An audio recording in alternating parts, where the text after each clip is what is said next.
And here's your host, John Chapman. What is going on, faithful? As always, welcome to the 49ers Rush podcast. We got a little bit of a different look, a better look today. Welcoming Jason Aponte, the one, the only, and we're going to be with you throughout the onset of this entire game. So buckle up, get ready, mute your damn TV because we don't want to listen to Collinsworth. Jason, how we doing today? How we feeling, man? Feeling great, man. Nothing better than the team playing on Sunday Night Football. Huge game. I think this is going to be something that, it's going to dictate what's going on with the season from here on out. So, this is going to be a big game. And shout out to the faithful for being out there tonight in these rough conditions, man. You guys are really living up to the name. Yeah, I think anytime, that's where we get the term fair weather fan, right? That's what that means, is whenever things are calm and things are whatever, yeah, everybody's with it. But whenever things get tough and you got sideways rain coming at you like a Forrest Gump movie, those are the people that I want to ride and die with, man. I wish I could be there. The teaching schedule makes it really, really difficult. We're going to be there next week for sure. Out in Chicago, Jason's going to be with us as well out there, which is going to be a blast.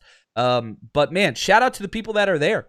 And this is a big game because the 49ers and the Colts, neither one are in any good situation right now. Obviously, the Colts, they played one more game than us. They're sitting at 2-4, and we're at 2-3. I don't like making the kind of generic claim that this is a must-win game and the season hangs in the balance. But in the NFC West, wins are pretty hard to come by. And if you fall in too much a hole, you're going to be in big trouble.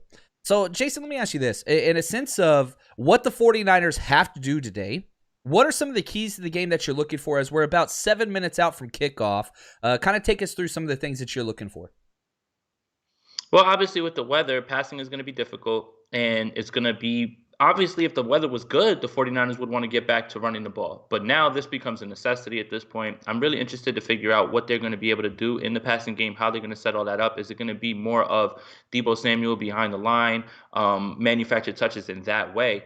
But you would like to see the running game get back on track. The problem is that's exactly what the Colts are good at defending. So this is going to be a little bit of immovable object. Unstoppable force type of thing. Something's got to give here, and it's going to be tough. Trent Williams is not in this game. Jaylon Moore is going to be making his first start. Aaron Banks is actually active for the first time in his career. He won't be starting, but he is active. A little bit of a surprise for me was Leonard not being active. That one, obviously they feel good with the tandem of Norman, Kirkpatrick, and my goodness gracious, and Mosley. And K'Wan Williams is back as well. So you've got your four there. They're good with those guys. But I'm really interested to see if the 49ers can get back on track running the ball, because that is just what this team is built to do. And this is how they have built their formula to win. Yeah, and I think, it was interesting. Ambry Thomas has been a healthy scratch, but then throwing in Demo. And, this is just a further testament to, one, this is not going to be a cornerback-friendly game. You want physical corners because it's going to be so windy, not a lot of pass attempts. It's going to be running, whatever else. But on top of that, Kyle Shanahan does not like trusting rookies unless he can help it. Now, obviously, the rookie running back situation is a little bit different than the corners. You're going to have Elijah Mitchell. I expect him to fully be the guy. But I think one player that's going to be taking a quote-unquote back seat this game is Trey Sermon. Only got 2 snaps live last week, and now JaMycal Hasty is back. I love JaMycal Hasty. He's one of my favorites. How much do you see Hasty, if you had to put a ballpark number or range on how many carries you expect him to get? I think Elijah Mitchell's going to get the lion's share, but man, Hasty's got to get some work in there in backfield, right? Absolutely. I would put it at a 70-30 split. I won't say how many carries, but I can definitely see it going that way. Elijah Mitchell, for everything about what you said about not trusting rookies, you're absolutely right. But Elijah Mitchell is actually the one rookie that is being trusted at this point. So I definitely see Elijah Mitchell being the one who's at least 70-30. But At the same time, don't be surprised if it's a lot more of Hasty, because he actually started slowly in camp and in preseason, and he worked his way back, and he's fully trusted by Kyle Shanahan because they brought him right back. And obviously Trey Sermon, as you said, 2 snaps in that Arizona game. With the rumors that Elijah Mitchell was on a snap count, this doesn't bode well for him playing if JaMycal Hasty is actually active. I'm with you there. I think he's just going to kind of be that emergency role, which is key because it seems like Shanahan's been hindered from unleashing his running game prowess and his game plan and all those things because, again, almost like you're walking on glass is what it felt like, because if you lost one more running back, it was back to Kyle Juszczyk being a 4-down running back, which isn't what you want. So hopefully we can unleash the beast. And I don't think he's going to have a choice, because with this rain, you're not going to be throwing the ball 30-plus times. It's going to be a tough run up the middle, hard-nosed, trench-fought game, which is awesome, except for when you look at the 49ers defensive tackles. Not only is Javon Kinlaw out with his knee, so is Maurice Hurst, who was pushing for starting snaps. By far, him and DJ Jones have been the best defensive tackles, especially stopping the run. And Kentavious Street, is he really going to be starting this game? Looks like it. It looks like it. I mean, look, the Javon Kinlaw thing is a bummer, especially when you consider that guy that's over there on the other side for the Indianapolis Colts. And that is a stark reminder as to why Javon Kinlaw's here. And unfortunately, the injury has hampered him some. There's a little bit of confusion amongst the fan base as to what's really going on with him, or if this is something that they didn't consider, even though it was kind of well known that this tendonitis thing or this arthritis or this arthritic condition was something that was baked into his draft result. So there's a little bit of frustration in terms of that. I don't really knock the guy. There's not really anything you can do with being injured. But again, that guy on the other side is a stark reminder of why Javon Kinlaw is here, and now he's not in this game. So it is going to have to be Kentavious Street who is going to have to step up in this game. And man, the Colts run the ball very well. Jonathan Taylor is amazing, and he doesn't even necessarily need 20, 25 touches to do his damage. I believe last week against the Texans, even in a game that was well in hand, had about 14 rushes or something like that, or 16 touches, but he had about 150, 160 yards. That's the type of player that he is. They get him involved in multiple ways in the screen game. He's very slippery. He showed that against the Ravens. And with T.Y. Hilton not in this game and the inability to throw the ball down the field, Jonathan Taylor is probably going to be the focal point of this offense more so than he is any other week. And he's going to get his. Let's be honest. Like, Jonathan Taylor's going to get his. That's what their offense is, driven around. But, we keep talking about injuries for the 49ers. The Colts have it worse.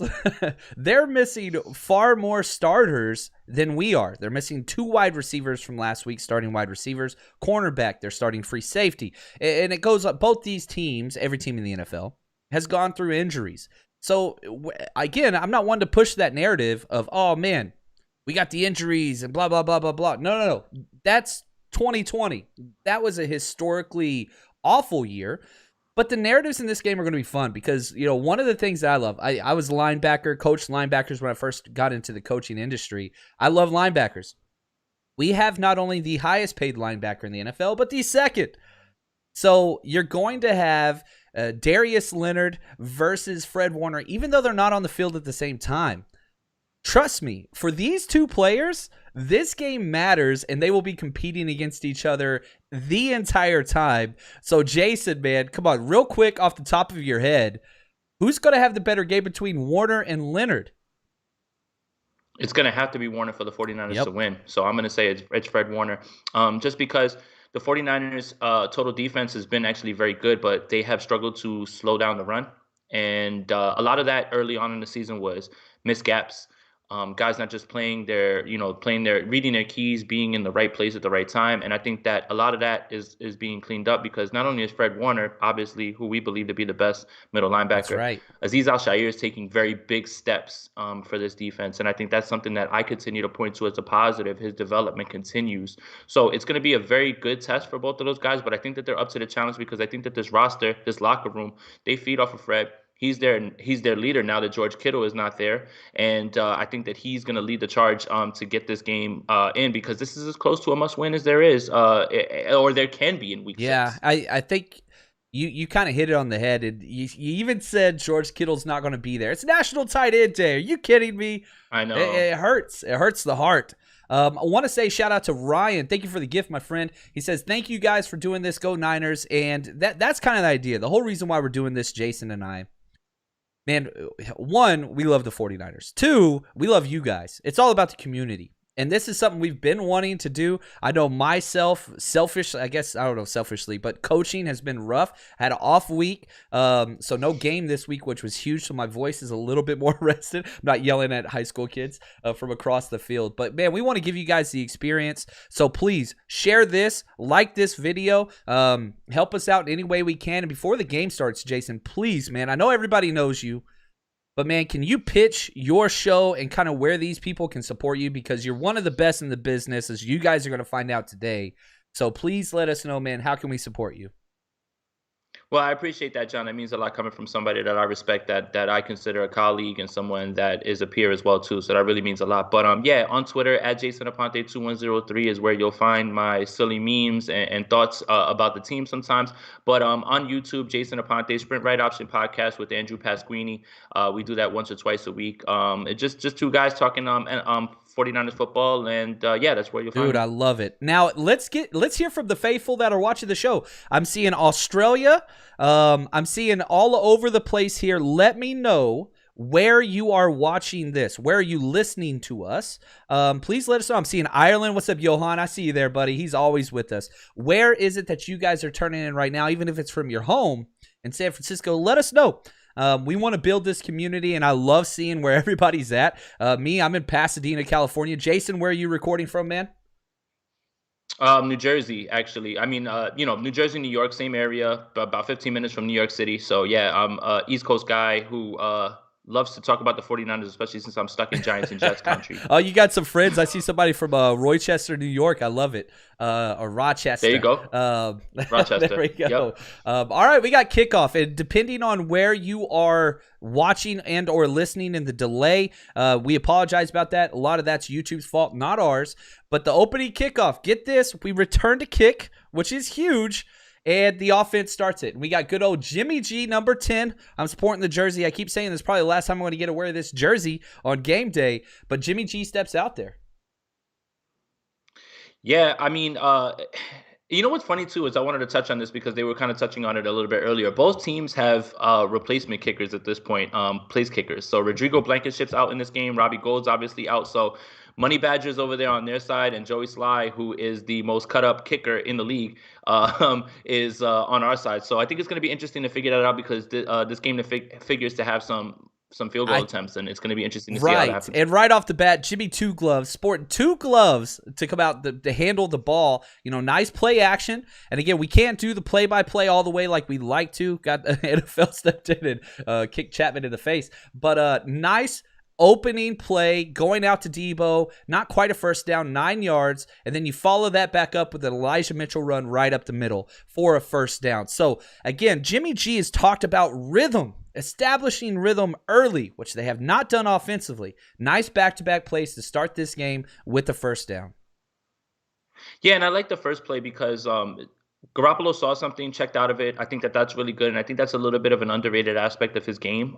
He recognized that the box was filled up in the middle, and I like the idea of the misdirection on the bootleg on that first play, which is an easy game. Yes. Like get him in the flow of the game. I like that. And the second run, it looks really good with Mitchell in between the tackles. And if someone made a point, you don't necessarily have to run the ball for the play action to be effective. Nope. And what that means is that you don't have to run, and then play action, the threat of the run is good enough. Yep, and that's the thing.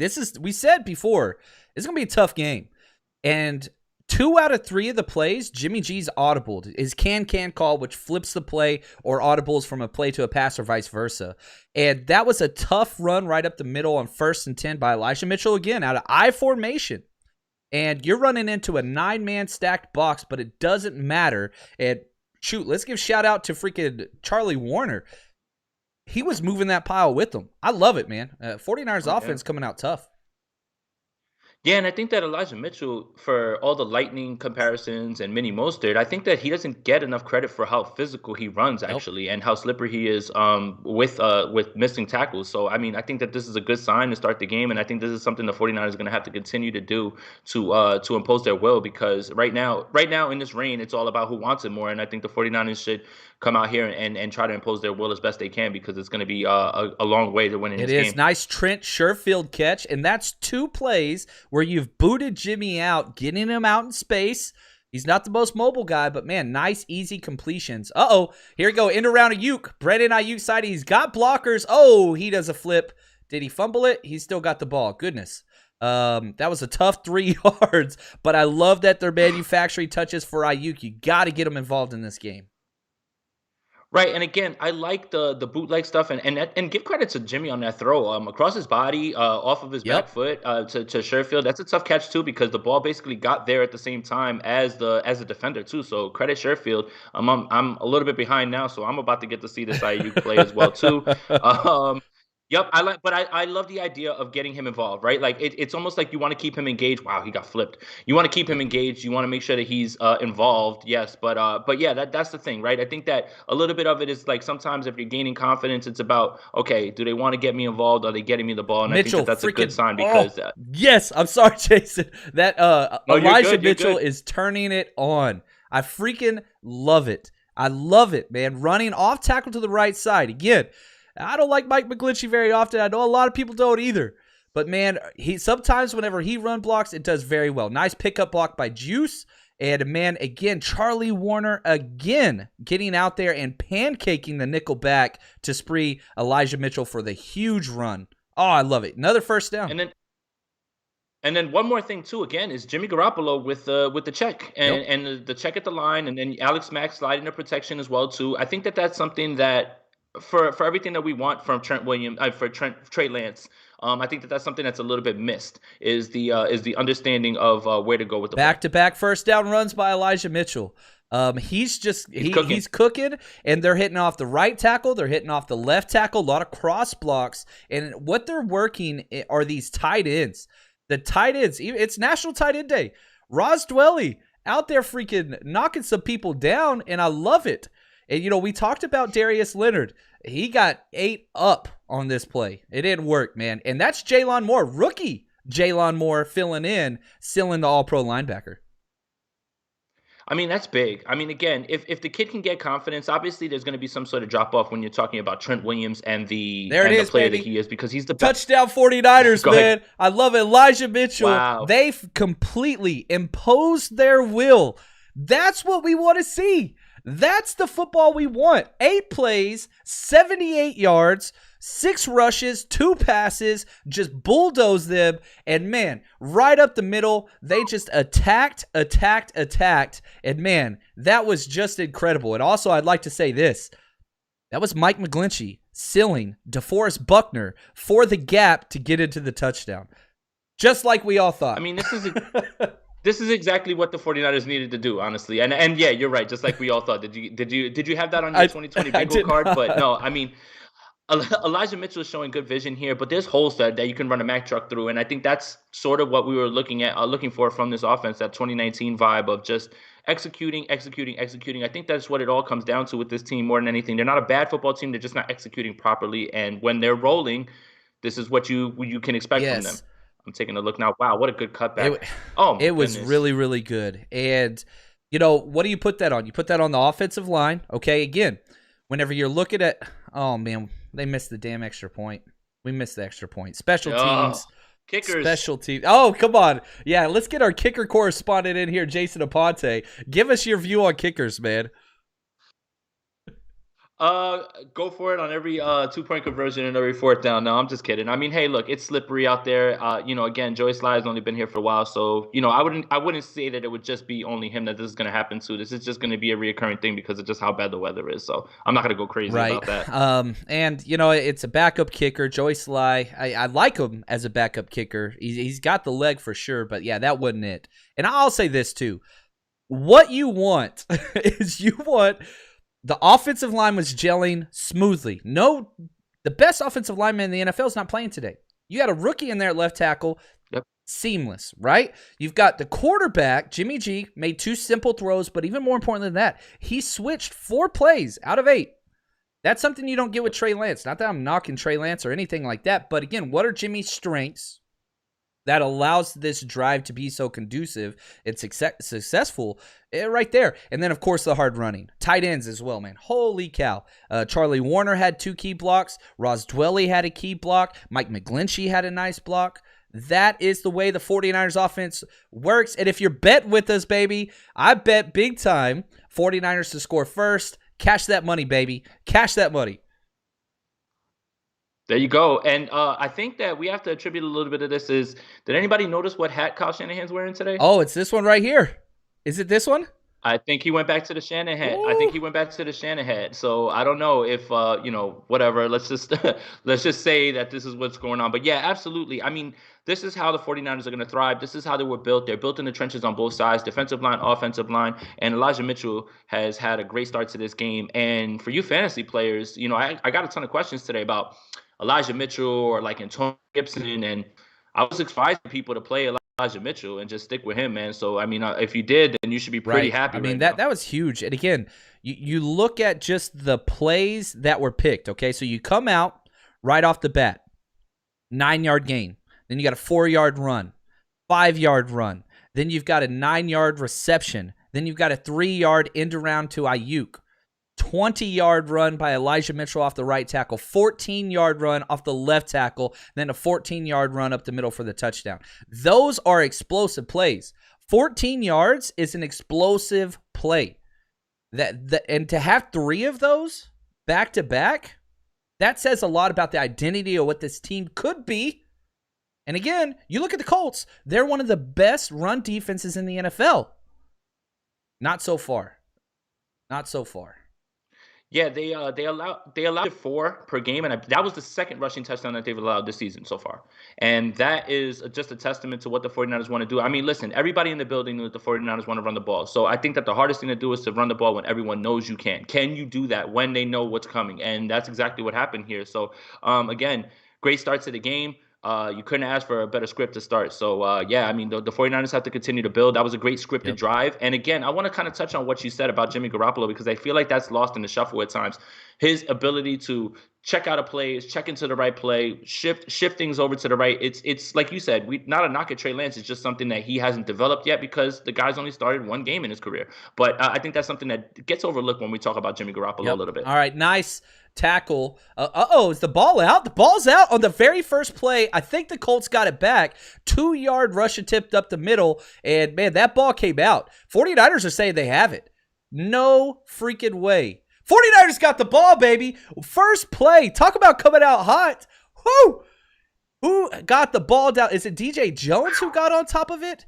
As this is going on, guess who punches it out? Josh Norman. That's Jonathan Taylor. Yeah, and he fumbled a lot in college. Josh Norman came over, peanut punch, freaking 100%, just balled up, punched it through. That is 100% a fumble. I do not see who got it. I think DJ Jones got it under the scrum, but Jonathan Taylor, again, hell of a player, but fumble issues at Wisconsin were always a thing.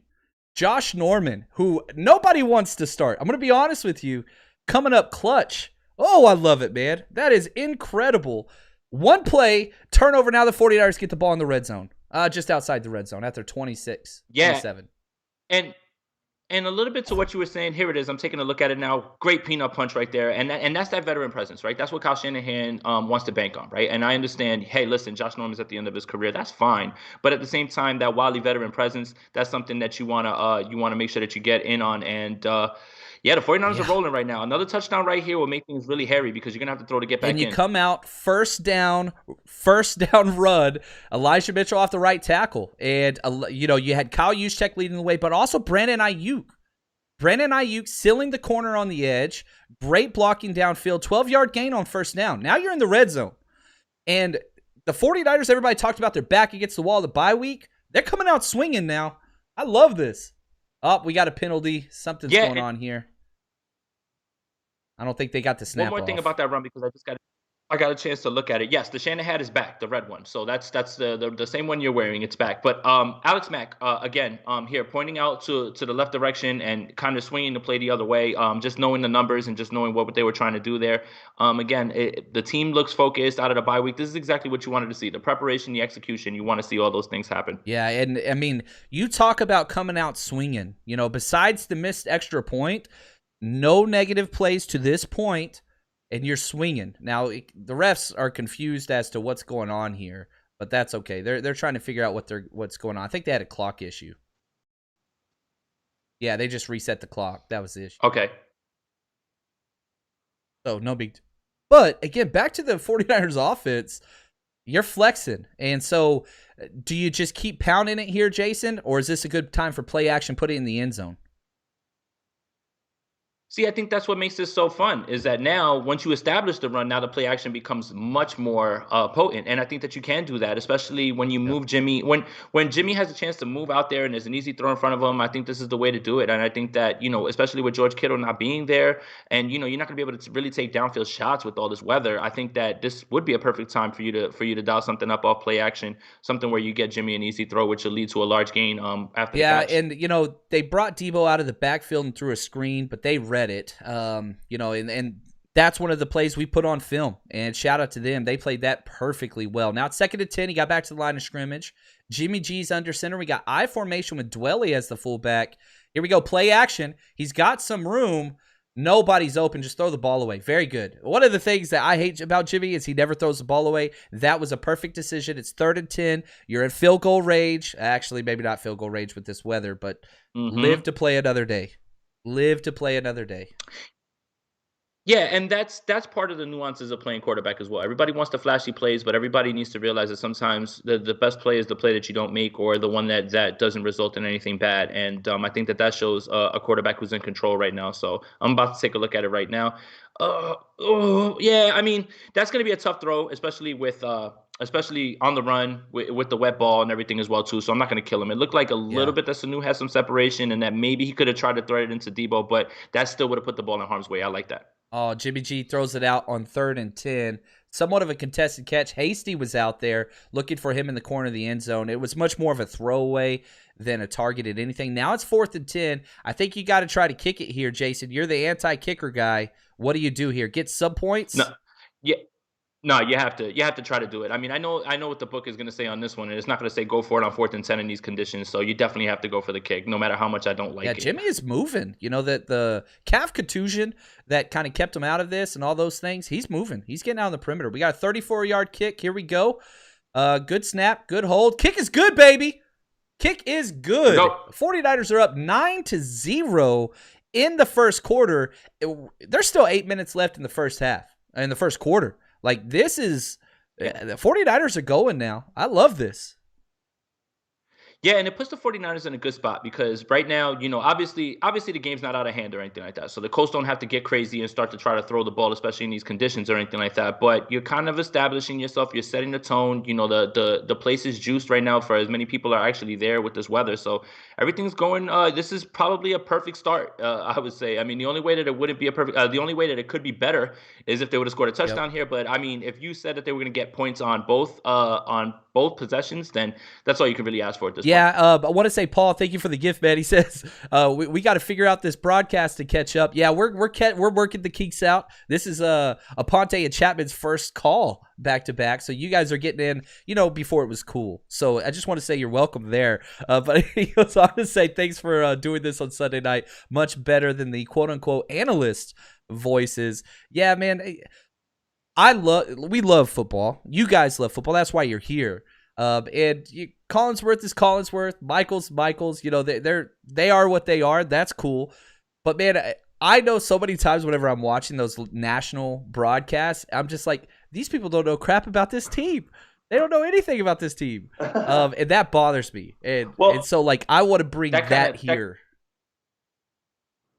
That kind of gets to me too. I'm sorry, I was just plugging in my laptop. That kind of gets to me too. Is sometimes just more about, hey man, like, have you actually watched this team? Do you know what's really going on? It seems like very generic things get said. And obviously we keep a closer eye on the team than they can. There's 30 teams that they always have to keep their eyes on, which is not as easy as it sounds, right? Like, we watch a ton of football, but that's still not as easy as it sounds. So give them a little bit of credit. But at times it feels like almost generic things are said about the team, and it doesn't seem like anything really in depth or anything that's really got their pulse on the team or their finger on the pulse of the team. Yeah, and it's not necessarily their fault. It's kind of the nature of the beast with how that works. But yeah, that's what we're here for. And again, jumping back to this kicker thing, you missed the extra point, but the difference. Oh, you changed hats. What's up, man? We got the other hat in now. I love it. But I'll say this, like, the difference with the 49ers in the past, when one bad thing happened, they would allow it to just kind of snowball. You missed the kick, and you came out, and you didn't allow that to ruin it. You made a nice run stop and then forced the fumble, and you just kept building. And so that's huge. Man, I love the scene there. They are just getting freaking hammered by rain. This is awesome. Yeah.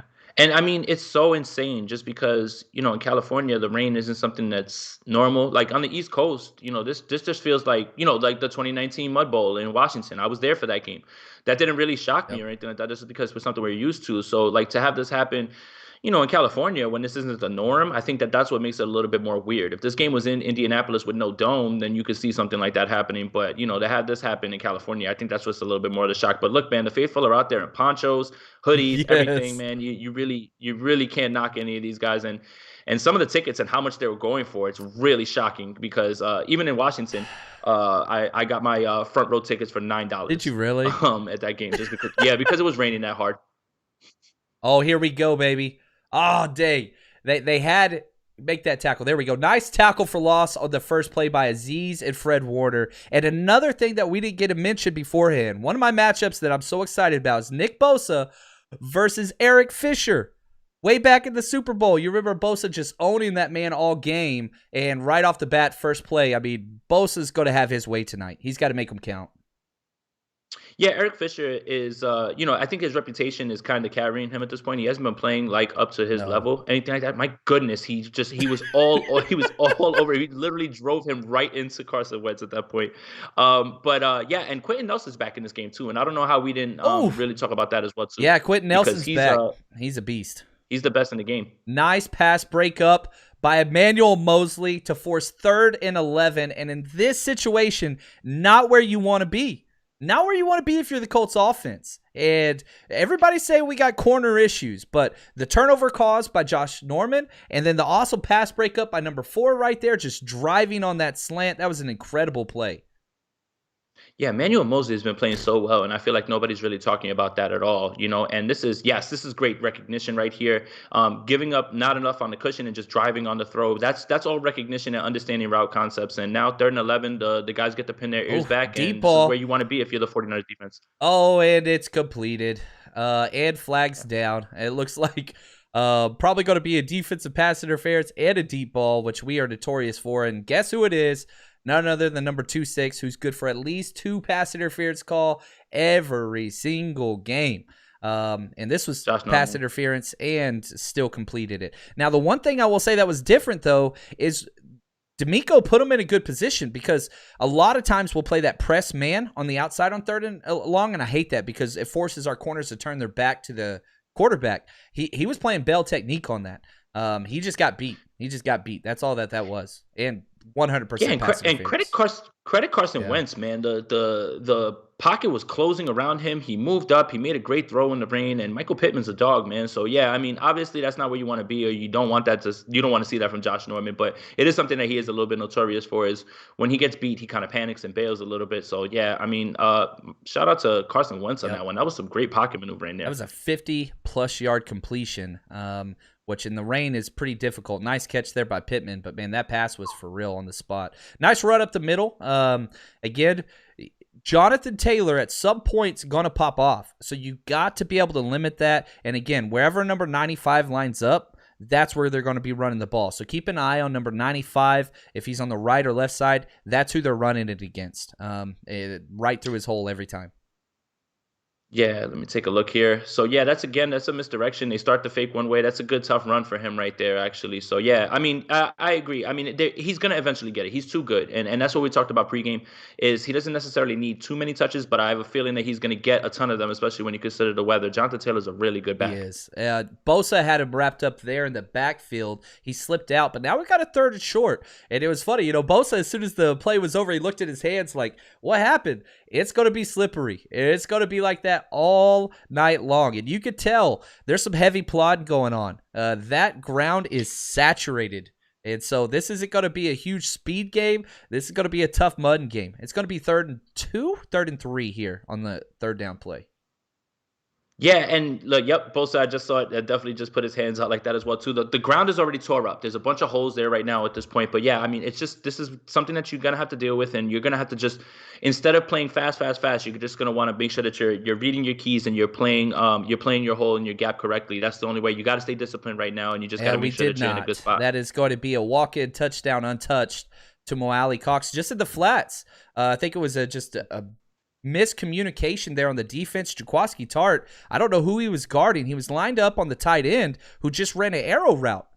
And Tartt just, I don't know if he just lost him, if the linebacker was supposed to go out there. Yeah, Tartt just guarded the wrong guy. Tartt looked back like we were supposed to be switching on it, not a true man situation. So miscommunication in the secondary between Josh Norman and Jaquiski Tartt. That's a walk-in end zone play there. Just miscommunication.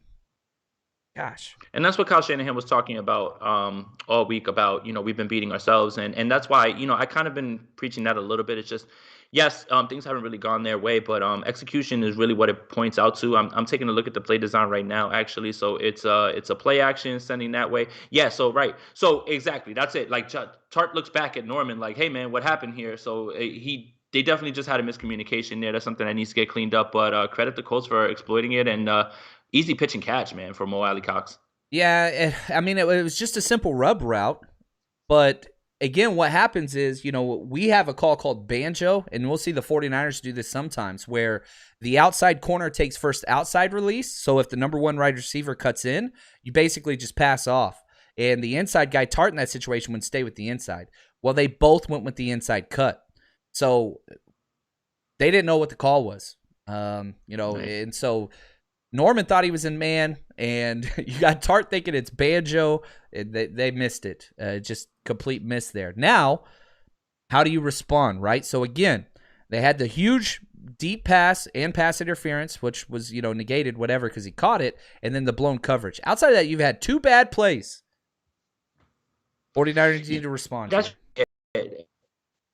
And that's really it. The 49ers need to just come right back and just, and just put some points up, or at least have a long drive. And I mean, it's still early, right? It's still the first quarter. It's 9-7. This is not, nothing, terrible or anything like that. But yeah, at the same time, it needs to be something like that. So the 49ers will respond, especially when you consider everybody slip sliding all over the place. The way the 49ers have come out running the ball, I really don't know if there's any adjustments that the Colts can make to stop it. The 49ers, as long as they continue to execute, should be in good shape. So yeah, we didn't think that this game was going to be a shutout or anything like that. The Colts were going to score points, but it's just a little unfortunate that it was a miscommunication that led to it. And I'll say this, on that third down deep pass, 49ers are selling out to stop the run. And I think that's what you've got to do in this situation. If you're going to lose, you got to get beat deep, but you can't pass interfere. If they're going to be making those catches deep, then let them complete it. You can't bail them out. Now, that was a perfect pass. It was going to be completed regardless. There's going to be more passes that will not fall into that category.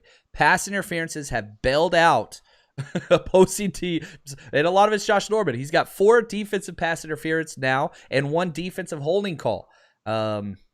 And Carson Wentz throws to his left. We've known that. He does that all the time.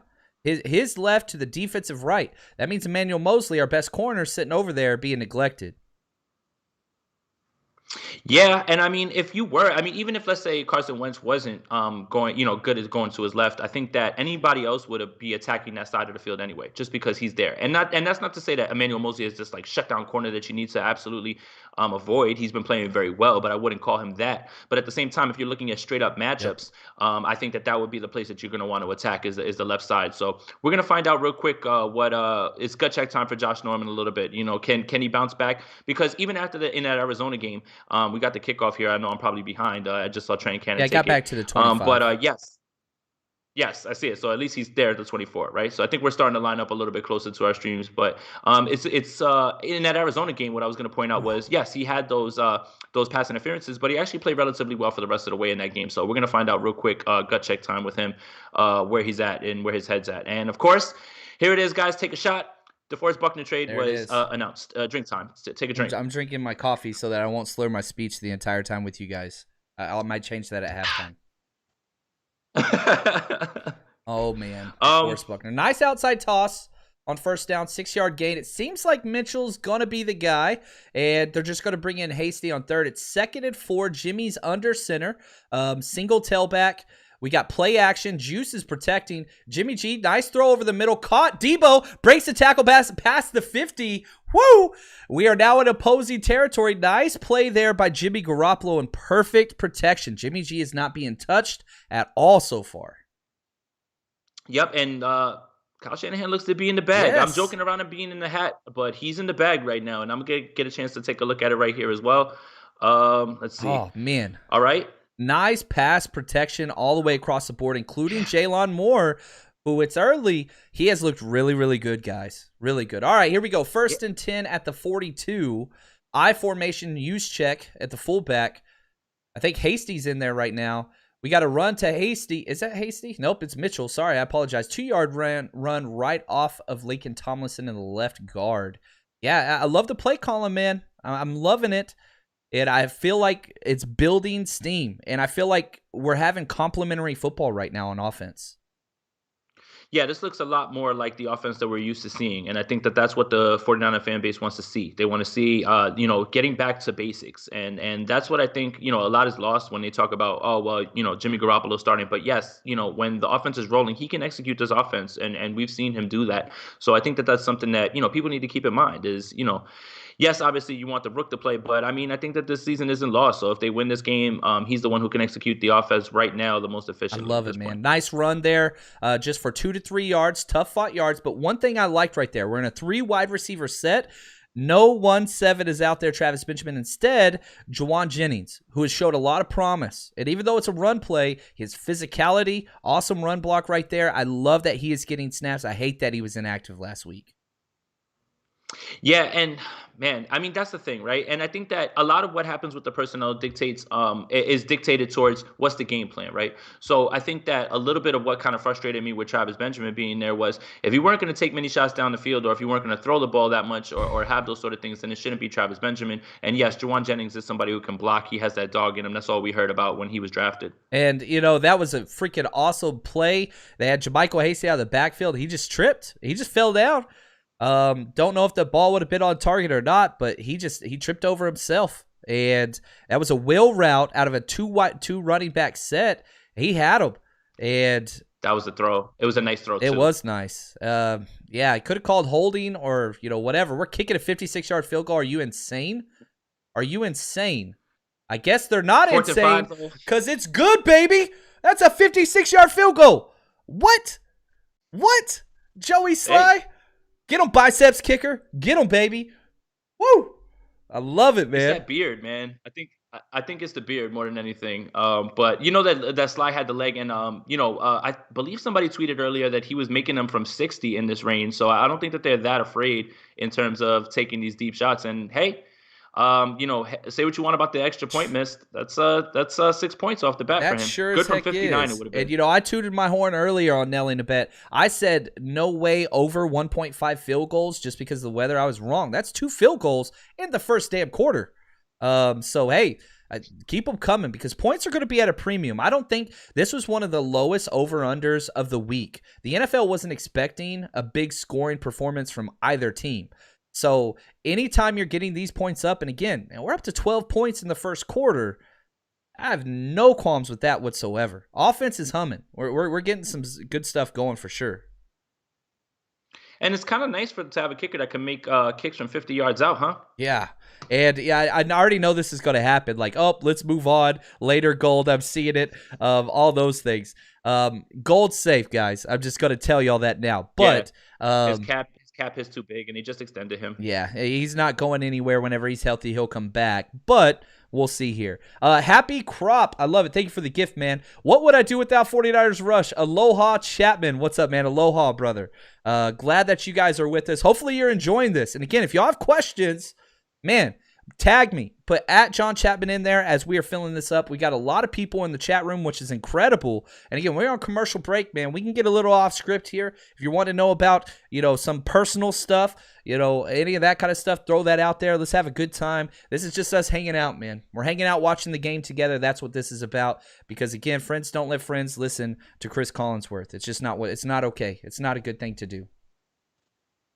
And as usual, when anything kicker related says anything, now people are saying maybe we should move on to Robbie Gold. Welcome to the freaking party. Nice to meet you. Thank you for being part of the discussion. It's about time. But we should have had this discussion after Tristan Vizcaino last year was able to make them from 50 yards out. That's my point. That's always been my point is why are you paying a guy so much who can make league average kicks and is not making anything from 50? 3 of 10 from 50 in his last 3 seasons. That has always been my issue with Robbie Gold on top of the money. Yep. I love it, man. I don't like paying kicker more than a lot of people, and whenever we signed them, I get it. I hate losing games because of kickers, and Gold's been great with us. There's no doubt about that. But there have been a lot of head-scratching kind of situations. There's no doubt. Let's see here. Shot. No, it's just my. So whenever anything kicking related happens, my Twitter goes insane. Oh, I go to you. Yeah. At least I'm looking for you. But even if it's not Mitch Wishnowsky now owning me, so I mean that's all right, because it's like after I started talking about Mitch, he was just like, "Oh, really?" So I love it, man. Oh, listen to this question. This one's for you, Jason. This is from Shot J. Question: how is this channel and guest so effing badass? That is to you, my friend.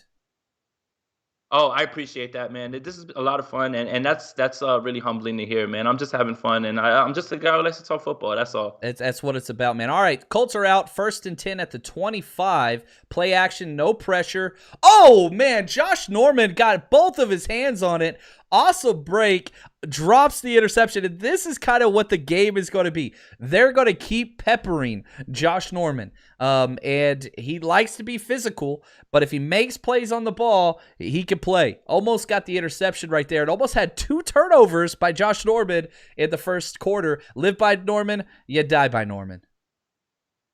As I said, again, we know that Carson Wentz likes to throw left, but if you're looking at two corners and who you want to target, especially with the penalty problem, it's going to be Josh Norman. So he's got to be ready tonight. And that's Zach Pascal. So that's not like they're just putting Pittman out there and just running it on him. And I'm taking a look at it now. Oh, yeah, almost got it. My goodness. Next play, that was it. They set up the screen, and Sampson read it perfectly and was all over the running back the entire time, literally holding his shoulder pad as they're trying to throw the screen. And it seemed like Carson Wentz's pass was almost to Sampson. So you've got back-to-back incompletions, 3rd and 10 now. Well, I mean, this is, again, the spot that you want to be in if you're the 49ers defense. You want to be able to pin your ears back and get after the quarterback. You just got to play well on the back end, and don't give up the back-breaking penalty on third down. That's just right? This is where the 49ers have messed up. 3rd and 10, bobbled the snap, pressure coming. Wentz rolls out of the pocket, throws deep, and sure enough, another pass interference call. Coming back, underthrown ball. It's going to be against K'Wan Williams, not making a play on the ball. It was just literally a Hail Mary pass just up in the air, underthrown. And the 49ers are never going to get this call every single time. And why do we keep teaching our corners to not make a play on the ball? I just don't understand. Was that pass interference? Probably not. But the NFL has taught over and over and over again, if you don't make a play on the ball, it's what it is. If 49ers are going to get this called on them 20 out of 20 times, that's already happened this year. Right, and you just have to get your head around as well too. What I like is what D'Amico's doing right now in terms of the blitz. Yeah, you're not once you get the arm hooked around the neck, that's going to get called every time. But on 2nd and 3rd down, bringing the blitz from different places. On 3rd down, bringing Tart. On the 2nd down, bringing basically the house and leaving Ebukam right there to read the screen. I like what D'Amico is doing so far. And hey, Shark comes out. They send a Shark blitz, and he gets a tackle for loss on the next play. So you get the pass interference. Don't let it stack. That's what we're seeing. 49ers are going to have negative plays. Don't let them roll into 2 negative plays. I love that. Nice play here by freaking K'Wan Williams. Ooh, man, he shot through that quick. Aziz right on top of it, too.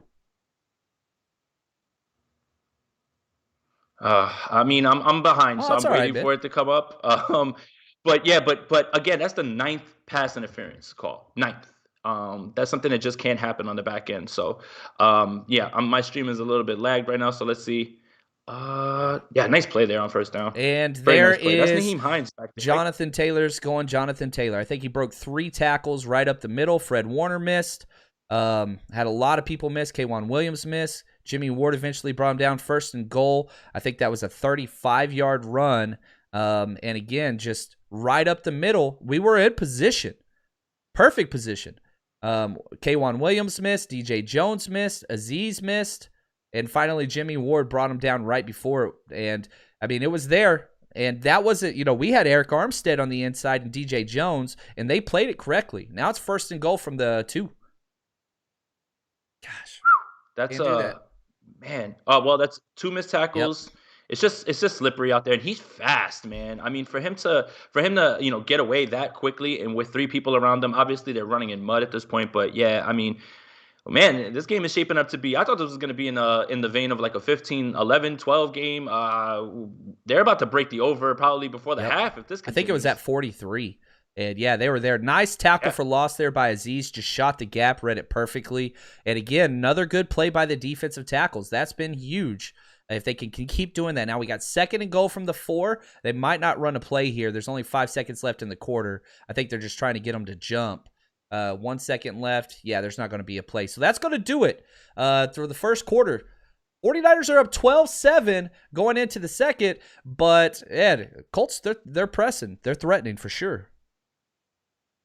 Yeah, and again, 12-7. If you would have told me it was going to be 12-7 in the first quarter, I would have bet against that completely, just based on the weather and everything as well too. But missed tackles, a miscommunication. That's kind of been the story so far of the 49ers season. It's just execution, the penalties, all that stuff. It's got to get cleaned up. It's the only way that this team is going to pick it up is no more penalties.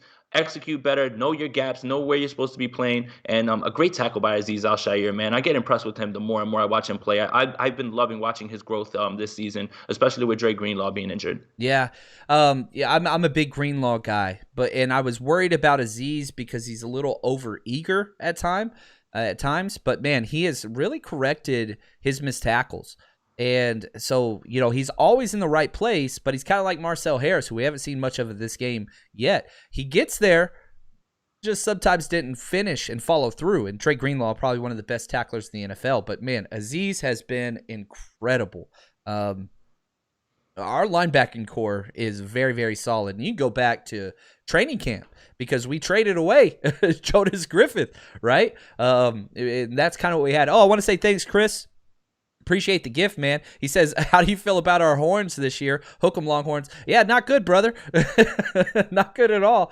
But they are exciting. I'll say that. But yeah, not good. We'll see what happens with Sark out there. But anyway, so first quarter, Jason. How are we feeling about things? I mean, so far on offense right now, no negative plays in terms of losses, anything like that. Jimmy Garoppolo looks in control. The game plan looks very good. Kyle Shanahan looks in his bag, so I can't necessarily say anything bad about those things. Obviously, you want to turn those field goals into touchdowns. But at this point right now, the thing that we have been pointing to all season is that the defense has really been what's been keeping the 49ers afloat. Right now, the defense, in terms of penalties, missed tackles, miscommunication right now is probably the concern. But, you have a whole 3 quarters to get that cleaned up. But as of right now, I would say that the offense right now is stepping up to the plate in a way that we probably didn't expect, especially when you consider the weather. And just looking at team stats after the first quarter, the 49ers have 7 first downs. That is elite level of production, not to mention the rain. You're looking at the Colts. They're sitting at 4. Yardage is pretty close. 49ers have 129. The Colts 108. Each team has 3 drives. Obviously, the Colts drive still going on currently. But penalties has been everything. They only got called for 1 official penalty for 40 yards, but the 2 pass interference calls, that's huge. So here we go. We got game action. It is 2nd and goal from the 4. Carson Wentz is in a shotgun, running back next to him, bunch trips to the left. He's looking to the left, and Bosa gets his hands on him, intercepted. He flips the ball. Azeez picks it off, and he goes down, baby. Way to go, Nick Bosa. Carson Wentz go to Carson Wentz. And he just hot potatoed that bad boy up. It's slippery, but make no mistake, that was all brought on by number 9-7, Nick Bosa. That's what's up, baby. Woo! That's awesome. I mean, it's just insane. It's just insane to think that he's been good right off of the ACL. And I think that he's invaluable to what this defense wants to do. So name somebody like that makes it's him and TJ Watt and Myles Garrett probably. Like that, the people that have this impact. Like that's it. That is it. I mean, incredible. Dude, just that was huge because again, you are on the 4-yard line. Guaranteed points. Now you're up 5. You're starting at the 19. Offense is on the field. We got an I formation. Come out, play action. Perfect pass pro. Throw over the middle. Oh, did he catch that? He did not. Sherfield. It was a little behind him. Went sliding to get down to the ground and missed it. But hey, Kyle Shanahan coming out, play action, firing downfield for Jimmy, 15 yards downfield. That is down the field. So like you'll take that. You will take that. Well, but all right, but you have to. All right, so let's not people would take that as a shot, but 15 yards in this Yes. rain, in this weather, in that wind, that is technically down the field. And obviously, Wentz has a stronger arm, and you'll say, hey, he got the ball down the field. That's just not Jimmy's strong suit. So that's another thing, too, is I think that people forget when they're talking about Jimmy Garoppolo is that's just not one of his strengths. So why would you ask him to do something that's not one of his strengths?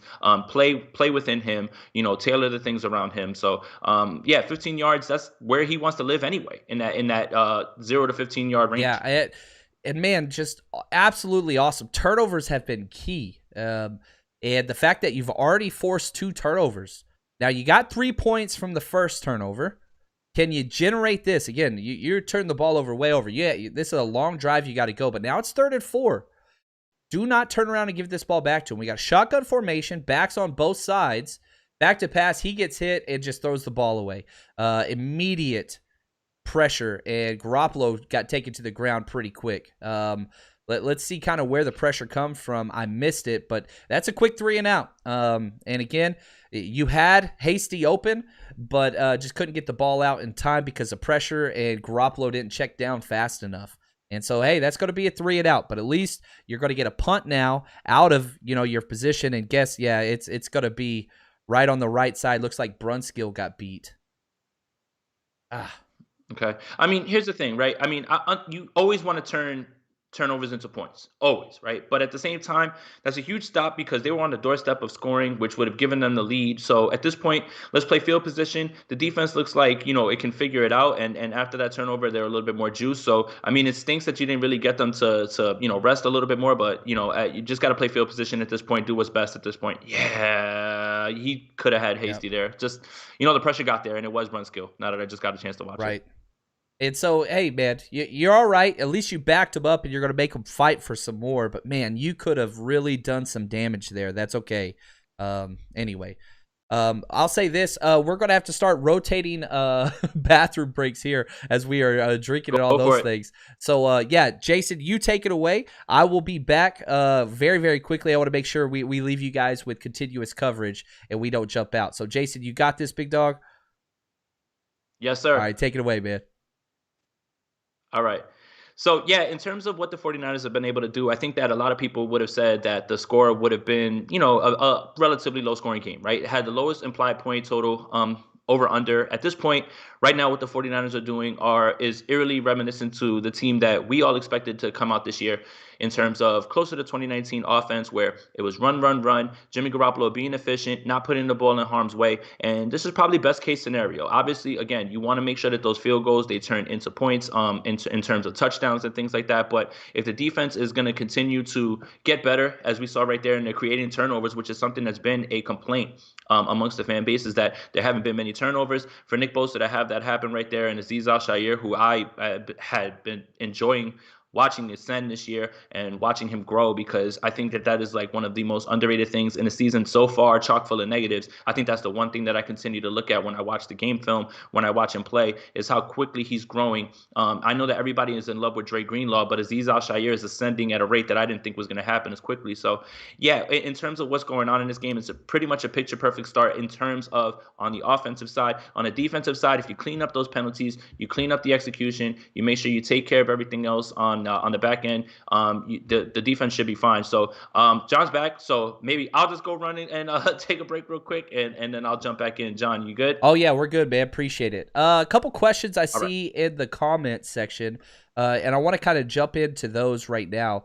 One is, hey, when is Dre Greenlaw coming back? What's up, Sid? Always good to be with you, girl. It should be relatively soon, probably another 2 weeks. They said 6 to 8 weeks. And so he went out week 2. So I'm guessing probably 2 more weeks. And we'll wait for Jason to come back. But here we go. Back out 1st and 10. The Colts have it. Carson Wentz is changing the plan. They're starting this drive at the 38. We're in a 4-3 set. We got 3 linebackers out there. They're going to run right off the right tackle. And, man, initially it was shut down. He kind of move and got some more yards there. Jonathan Taylor. This just seems to be the Jonathan Taylor show. But, he went right off right tackle and got 4 yards, but it seemed like it was shut down early. And, man, if I was the Colts, I would 100% be going off the right side away from Nick Bosa, but we'll see how this goes. 2nd and 6. How we doing, Jason? Great back. And yeah, we kind of figured that. We talked about it really quickly in the pregame that it was going to be the Jonathan Taylor show, just based on, obviously that's what their identity is built on. Quentin Nelson's back, so why wouldn't you try to run the ball when you got, the best guard in the league? So, yeah, I mean, this is going to be something that we kind of expected. But he showed a lot of good patience right there and vision. He waited for his blocks to develop. He saw the hole and he hit it quickly, man. For a 22-year-old, he's got a good IQ. If he cleans up the fumbles, man, he has a chance to be very, very special in this league if he's not already. I agree. They just had a huge duo run right here off the right side. And it seems like they went right at DJ Jones. Fred Warner kind of did a run blitz and hit the wrong gap, and a huge run for a first down. Arden Key just got walked out. So when your defensive tackle DJ Jones gets beat up and your play side end and Warner, not good. All right, here we go. 1st and 10 from the 42. Carson Wentz. We got a 4 wide receiver set, doubles, back to pass, play action. Bosa had some pressure. Oh, off the hands. Emmanuel Mosley got a pass defense. He's upset he didn't get the interception, but the 49ers are getting their hands on some balls. They're going to have to capitalize sooner or later, though. Man, could have got that one. Yeah, and that's all you really want because yeah, that's the thing, right? And that's kind of what I was touching on while you were gone on the break, is that there's been a little bit of frustration with the 49ers not being able to turn the ball over. And the fact that they already have one, they already had Josh Norman with his hands on the ball, and then you get this one, kind of bodes well. And I think that, eventually it's like it's positive regression. It's going to happen. It has to happen, right? Like this team is too talented on the defensive side of the ball to not turn the ball over when they're going right.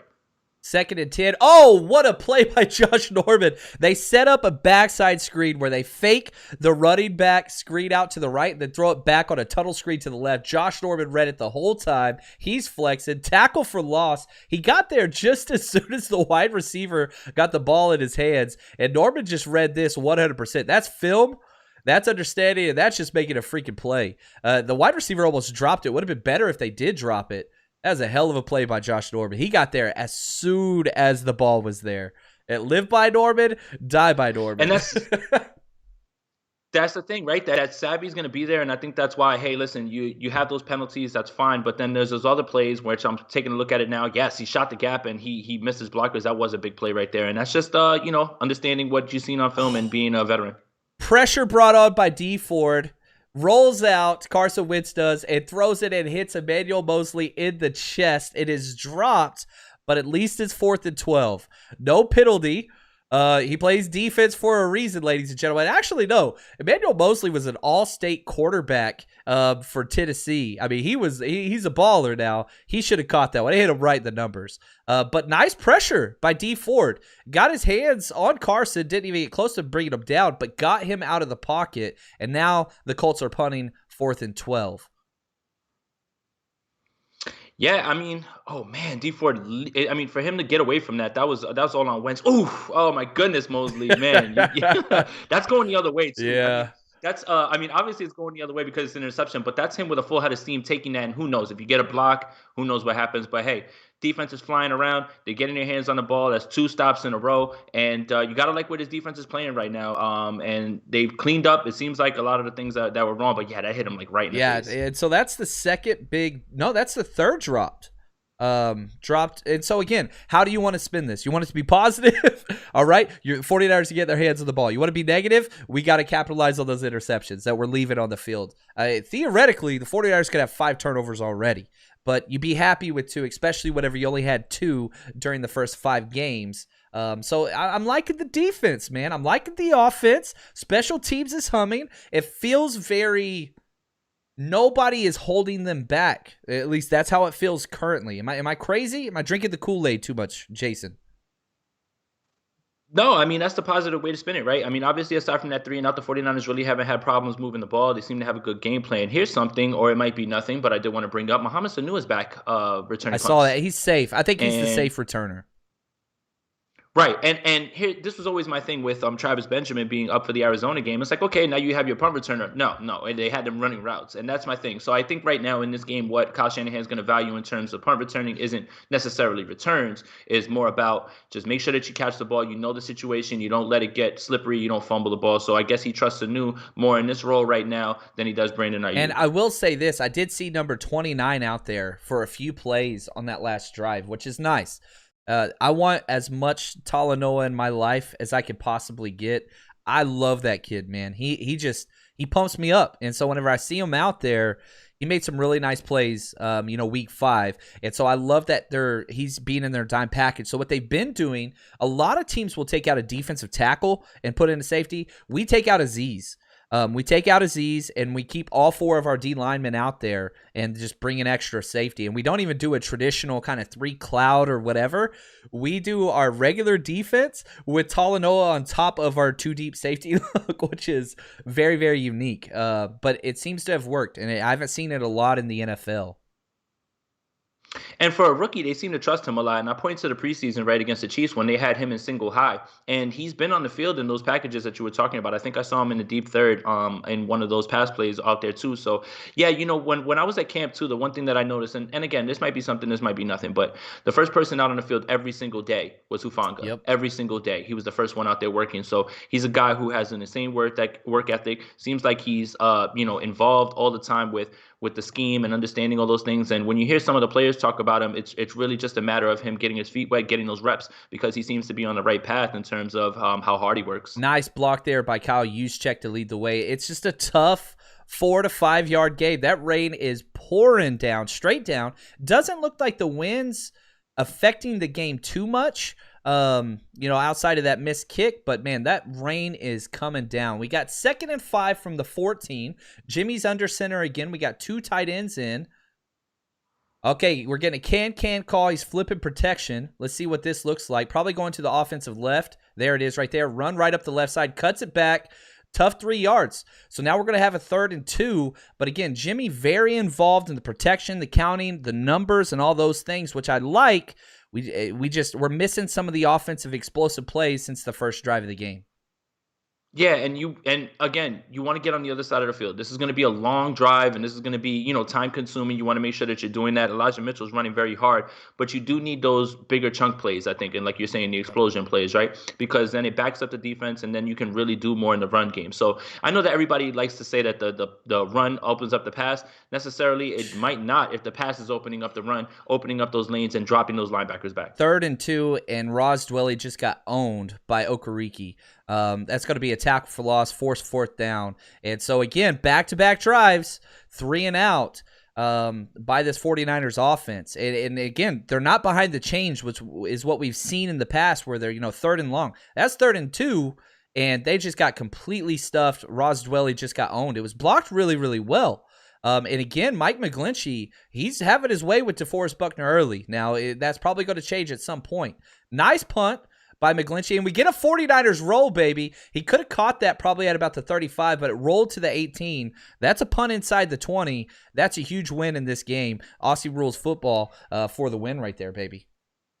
Yeah, and also just to go back on that 3rd down, I think that's kind of why people are asking, hey, well, why don't you see Ross Dwelley a lot? And I know we understand that Kyle Shanahan values the blocking, and he struggles with it at times, and he necessarily didn't get the right leverage. He, instead of getting in front of the man, he did a great job of getting in the gap, but he has to get him out of the way right there, and he just stood there and pushed him right into Hasty. It almost looked like. So if you're wondering why, sometimes just like, hey man, why isn't Ross Dwelley in the game?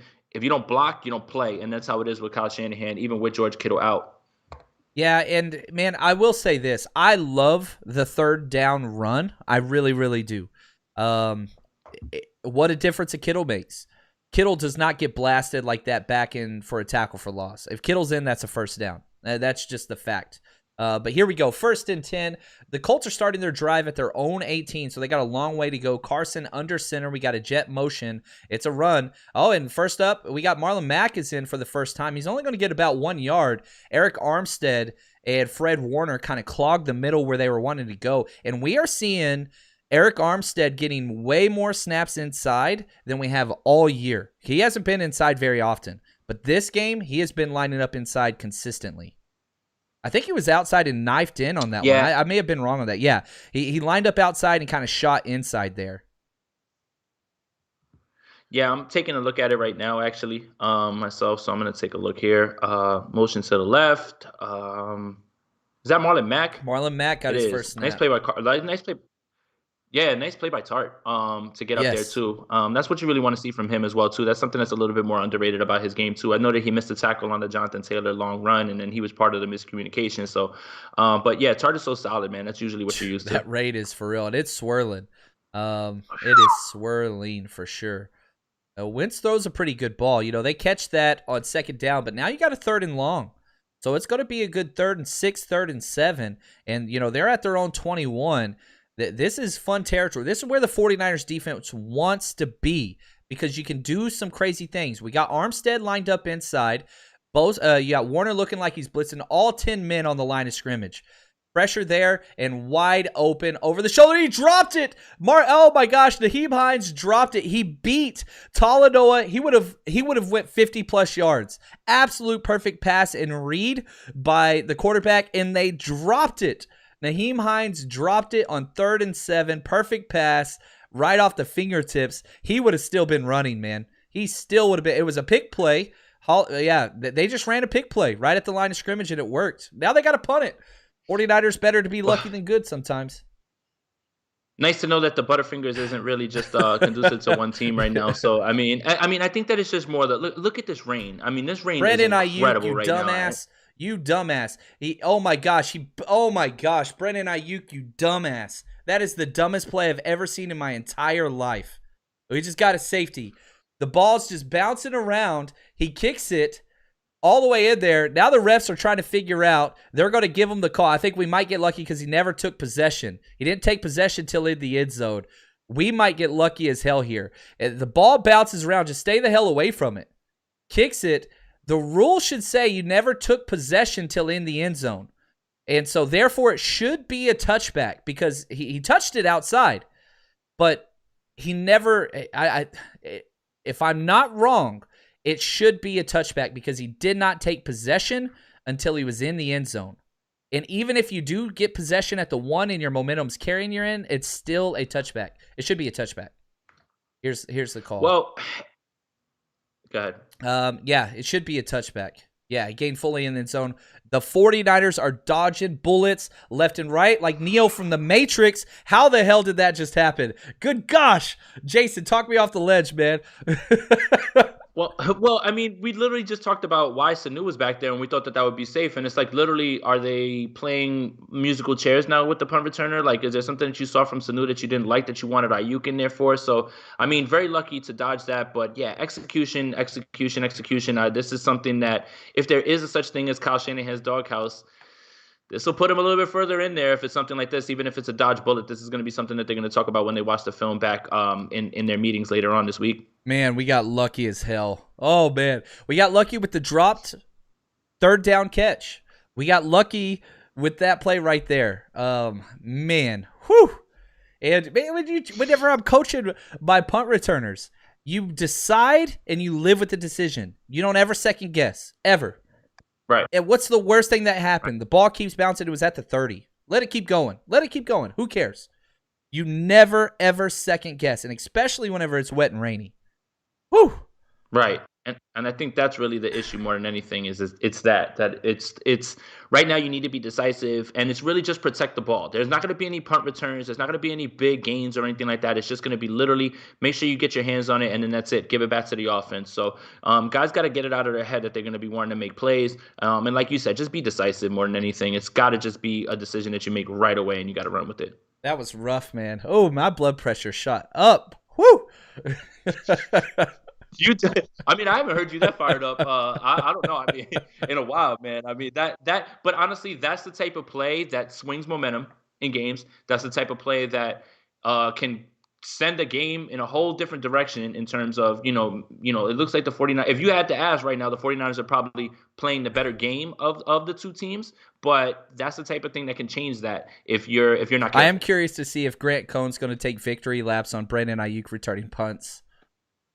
After I bet he will. And Grant will handle that I'm well. He'll handle that well. I'm certain. I'm pretty certain. Fairly certain. Fairly certain. I love this, man. This is fun, man. I'm having a good time, Jason. Hopefully everybody that's watching us, you're having a good time, man. And if you are, hit that like button. Make sure you hit that subscribe button. This is something we want to do throughout the year for sure. Now, next week, Jason, we're going to be in person. We're going to be having a freaking party in Chicago, and y'all better be with us, man. We'll talk a little bit more about this at halftime, but if you haven't gotten your tickets yet, 49ersrushroadtrip.com, tailgate, party the night before. But right now, 49ers get lucky. They start out to 20, and it's just an outside zone read to Elijah Mitchell. He hits the hole, gets 3 yards. Buckner, nice tackle, 2 to 3 yard gain. That looked like the old 49ers offensive play with Raheem Mostert, where it's literally an outside true zone where you're trying to get to the edge. You don't see that very often, at least not for the 49ers anymore. Yeah, and I mean, this is just going to be a recurring thing. Like Elijah Mitchell's going to get the ball until he throws up. I mean, and that's just how it has to be right now for this team, especially considering the elements. And it doesn't look like this rain's going to slow down. It just looks like it's getting worse at this point. Like I can't believe that this is like what's been happening in that area. I'm still shocked. Empty set here, 2nd and 8. Quick screen pass. Debo dropped it. Dang it. Every team's doing it. It's a drop. They're scrambling like it's a fumble. So hit him right in the chest. I mean, and he would, again, Debo's drops are not on the weather. Debo drops the ball a lot. That's just kind of who he is. Right.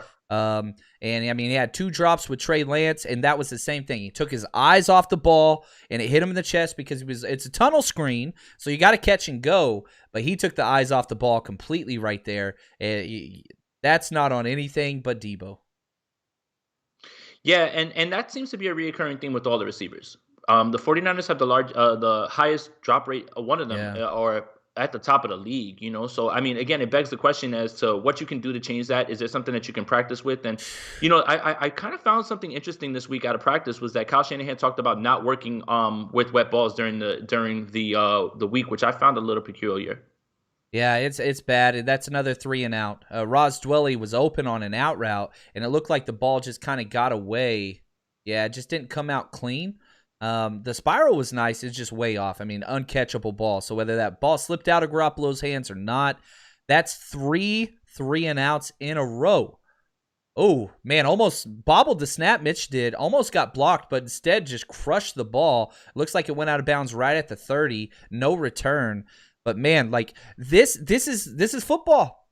This is a game of inches, man. It drops here or, touchbacks instead of fumbles. The 49ers could be up 20 points. The 49ers could be down 10 points just on a couple small things. But the issue that's bothering me right now, offensively, 3rd downs. They're manageable 3rd downs. We're just not delivering. Yeah, and getting a second look at that throw. Yeah, you're right. The throw was a nice little spiral, for all those people who hate wobblers. But it was out. It was out of reach for Dwelly. But you got to convert on those. And again, this is why I said all week leading up to it on the podcast that Jimmy Garoppolo is almost like in a no-win situation here, right? Because people want to see him throw the ball, but this is not the game or the condition to be doing that in, right? So I don't think that it's fair that if anybody wants to say, "Oh, look, Jimmy missed that pass," listen. It's really wet out there. I think you guys are really underestimating that if you really believe that is not playing a factor in it. And, that's why I kind of felt like he may take some unnecessary shots this week just based on the weather more than anything, and people are going to be looking to pile on in terms of that without considering Man, listen to this. The 49ers are now 0 for 5 on 3rd downs. That is something, again, what was Jimmy Garoppolo's trademark back in the 2019 season? He led the NFL in 3rd down conversion rate. Now, how much of this is on him? You got, Hasty falling down. You got the crazy rain. You got Debo dropping it. That was a terrible pass by him on 3rd down, however. But if you're the quarterback, it starts and ends with you. At some point, you got to deliver. The one thing that I can say positively for Jimmy Garoppolo so far, he's not making mistakes that are costing the team turnover-wise, whereas Carson Wentz is. And I think that's the difference in the game right now. Yeah, and that's where, like you said, that's where Jimmy made his money, was third down, right? And that's the thing is, there were times when it was long third downs, but it was always, 3rd and 5, 3rd and 6, always manageable. And I think you nailed it right there. Is that all of these third downs are manageable? They're not behind the chains. They're not bad situations or anything like that. So I think that's what makes it a little bit more frustrating. But third downs, if you continue to let those pass and you're just going to keep punting, and that's 5 of them, that's going to come back to bite you, because the Colts, at least if they're converting, they converted based on a penalty. They are still converting somehow, right? And they're still getting to go their way. So that can't continue in this game if the 49ers want to hold on and win this one. Yeah, it's something's got to change there. And again, back to this idea of complementary football. We're sucking on third downs on offense. We're getting pass interference calls on defense on 3rd and long. You got to calm down and convert that. So here we go. 1st and 10 from the 30. Carson Wentz under center. He bobbles the snap, picks it up, falls forward. That's going to be right at the line of scrimmage. He got lucky. That ball bounced up. Niners were there in a hurry. I think it was DJ Jones hit him as he was picking up the ball. But, yeah, just slippery. Ball went right through his hands. That's 100% on Carson Wentz. Whenever you're up underneath that center, you got to keep those hands together. You get any space, that baby's going to fly through there. I won't say what I usually say in practice. And I mean, that's the thing too, right? Is that it's obviously something that is not just happening to the 49ers, right? This is something that's going on right now with both teams, and that's just the weather. It's just what's going on. And I mean, that's something that you have to consider when you're talking about all this stuff. Nice run on 2nd down. Going to get about 4.5 yards. So again, 3rd and 5, okay? 49ers defense is doing their job on 1st and 2nd downs. The issue is 3rd down, and it's the entire team on 3rd down. Offense and defense, as we just talked about. Somebody's got to come up and make a positive play, and gosh, man, Kentavious Street just keeps getting blown off the ball. They're just running it right wherever he is every time. It's so frustrating. Yeah, and I mean, this is where, like you said, Mo Hurst was going for snaps. This is where Javon Kinlaw becomes so valuable. And I understand that people have their gripes with Javon Kinlaw about, hey, he doesn't really sack the quarterback. But I think you're underestimating what he does in the run stuffing game. The games that he actually does play, there's a huge difference. When he's not there, there's just even occupying blockers is good enough. Nice tackle for loss by Fred Warner. They brought pressure from different angles, and, Carson Wentz just checks it down. But Fred Warner was right on point, playing safe defense, arrived with help, and just made the tackle. Anytime you can get a tackle in the open field versus a running back on 3rd down, great news. But again, that was all Fred Warner, just reading the play, stacking them up. He had help to the inside and outside. Azeez to the inside, K'Wan Williams to the outside. 4th down. Here's the punt. Niners not going after it too hard. Not a very good punt. And, guess who's back there? Brandon Ayuk caught it and tripped himself. He caught it and tripped himself. The stones to go back with Brandon Ayuk, and then the stones to throw at his feet to trip him on his very first cut. That was really, really bad, man. But, hey, at least he didn't fumble it. Might as well been a fair catch. Oh, Brandon Ayuk watch continues. Well, all right. So for everything that we're talking about with Kyle Shanahan and the frustration that we have with him not, using Brandon Ayuk or whatever's going on with him right now, the regression, I kind of like going back to him, because if you pull him right there, then it kind of becomes more of an issue, and you start to, maybe his confidence wanes. If you show a little bit more confidence, like, all right, shake it off, Rook, get out there, or Rook, 2nd-year player, shake it off, get out there, and try it again. I kind of like that, because we know how quick Kyle Shanahan is to, at certain times, just axe a guy for one mistake when he allows other guys to make mistakes and continue to go back. And your first-round pick that you traded up for, you're going to get some more room. And Jimmy Garoppolo, He fumbled his snap. His hands were together, hit him in the top of the hand, just pulled out a little bit early. But, again, gathered the ball well. That was a little bit more on the snap from Mack, actually, than the quarterback on the second look. But got a yard. This is both teams. This is going to be happening. And this isn't, you just got to get used to it. 2nd and 9. 49ers, here we go. We got a shotgun look. We got Warner in. We got a 2 tight end set. Double tight end to the left side. And it's just outside zone Elijah Mitchell. He tries to cut back, and there was nothing. There are penalty flags. We've got players' equipment down. It's a tackle for loss. Let's see what the call is going to be. I couldn't tell what it was. Probably illegal formation is my guess with the flag placement. Let's see. Refs are still walking around. Who Who says that Jimmy Garoppolo doesn't have wheels, man? I'm tired of I'm tired of everybody talking about mobile quarterbacks. I mean, he seems to be pretty good with that calf. He seems to make plays right now, like when he needs to. So I'm obviously kidding, guys. But yeah, It's weird, man. People don't get sarcasm sometimes, but that's okay. No. Yeah, so again, we're lined up incorrectly because we've got a double tight end to the left. You have the tight end on the line of scrimmage, then the wide receiver on the line of scrimmage on the outside. You can't do that. He was covered up. So now you got 3rd and 12, all mentally just lined up incorrectly. A wide receiver had to be off the line of scrimmage on that one. 3rd and 12. Right. Go, here we go. 3rd and 12 is not. Yeah, let's. Here's the play right here. 3rd and 12. Back to pass. Man throws it. Oh, it's caught by Debo short of the sticks. He ain't going to get it, though. And he fumbled it. He just dropped the ball. He handed it straight to him. Debo was 2 yards short, tried to create something. It just handed the ball to him. That's going to be the Colts ball, and they're on their side of the thing. And again, 0 for 6 on 3rd downs. There's the turnover monster. Debo's been dropping it. He literally handed the ball to him. Jimmy got him the ball. Probably would have been a 1st down, but that's okay. The thing you cannot do is just drop it. Can't do that. Kyle Shanahan's not going to be happy about this. Again, he preached all week about we've been killing ourselves. We've been, and this is it. Like, Debo just has to have better situational awareness there. Like, if you realize that you're not going to get it, I understand you want to make a play, and I'm not trying to change the way that he plays because we love how physical he is, but you just have to be aware there, cover up the ball, and just and get down. You know what? Live to play another down, and that just doesn't go for quarterbacks. It goes for everybody at this point. Very nice throw by Jimmy as well, too. So now they're starting their drive at the 28. Back to pass, they run it right up the middle. Oh, missed tackle. That's a 10-yard run. Counted at least 2.5, probably 3 missed tackles on Jonathan Taylor. Got to understand the situations. You're not diving in there. They're showing Debo on the sideline with his head down. Players are talking to him. You got to figure that out. Man, you got to figure that out. Come on, guys. Get out of your way. And again, that was Marcel Harris. You'll never make that tackle. He's looking straight at the ground and just torpedoed in there. That's not how you play defense. Look, I feel bad for Debo because you want him to make a play, but again, the situational awareness right there, that's it, especially on that side of the field. Just get down and just let them and let the punt happen, man. You got to play field position right now at this point because the Colts are going to make you pay. Yep, and nice play there. Tackle for loss. It's going to probably be credited to Josh Norman, but Bosa blew that up. Also want to say thank you to OS for the gift. He says 49ers therapy session. This is the fee. Yeah, I appreciate that. And we will be live. I'll be going live on my channel right after the game. You guys are going to get all the Chapman you want. So that's what we got going on there. But yeah, so now we're down to the 2-minute warning.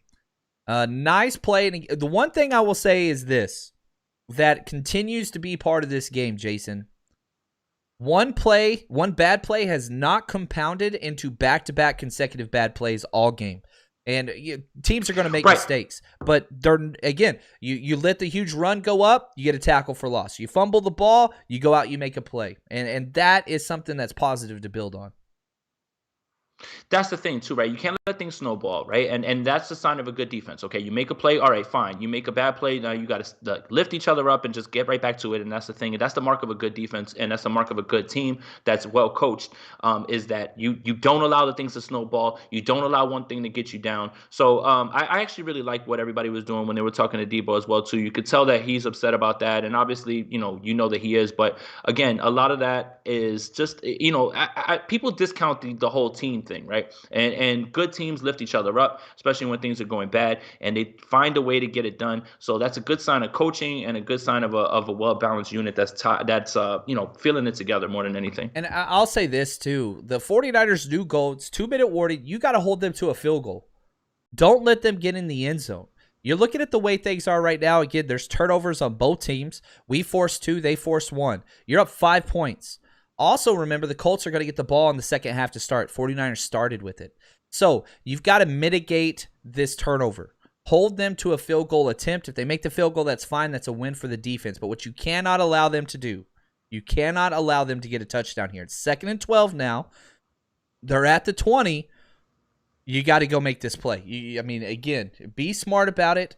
And best case scenario is, you get a sack or a turnover here, but hold them to a field goal. That'd be a huge win.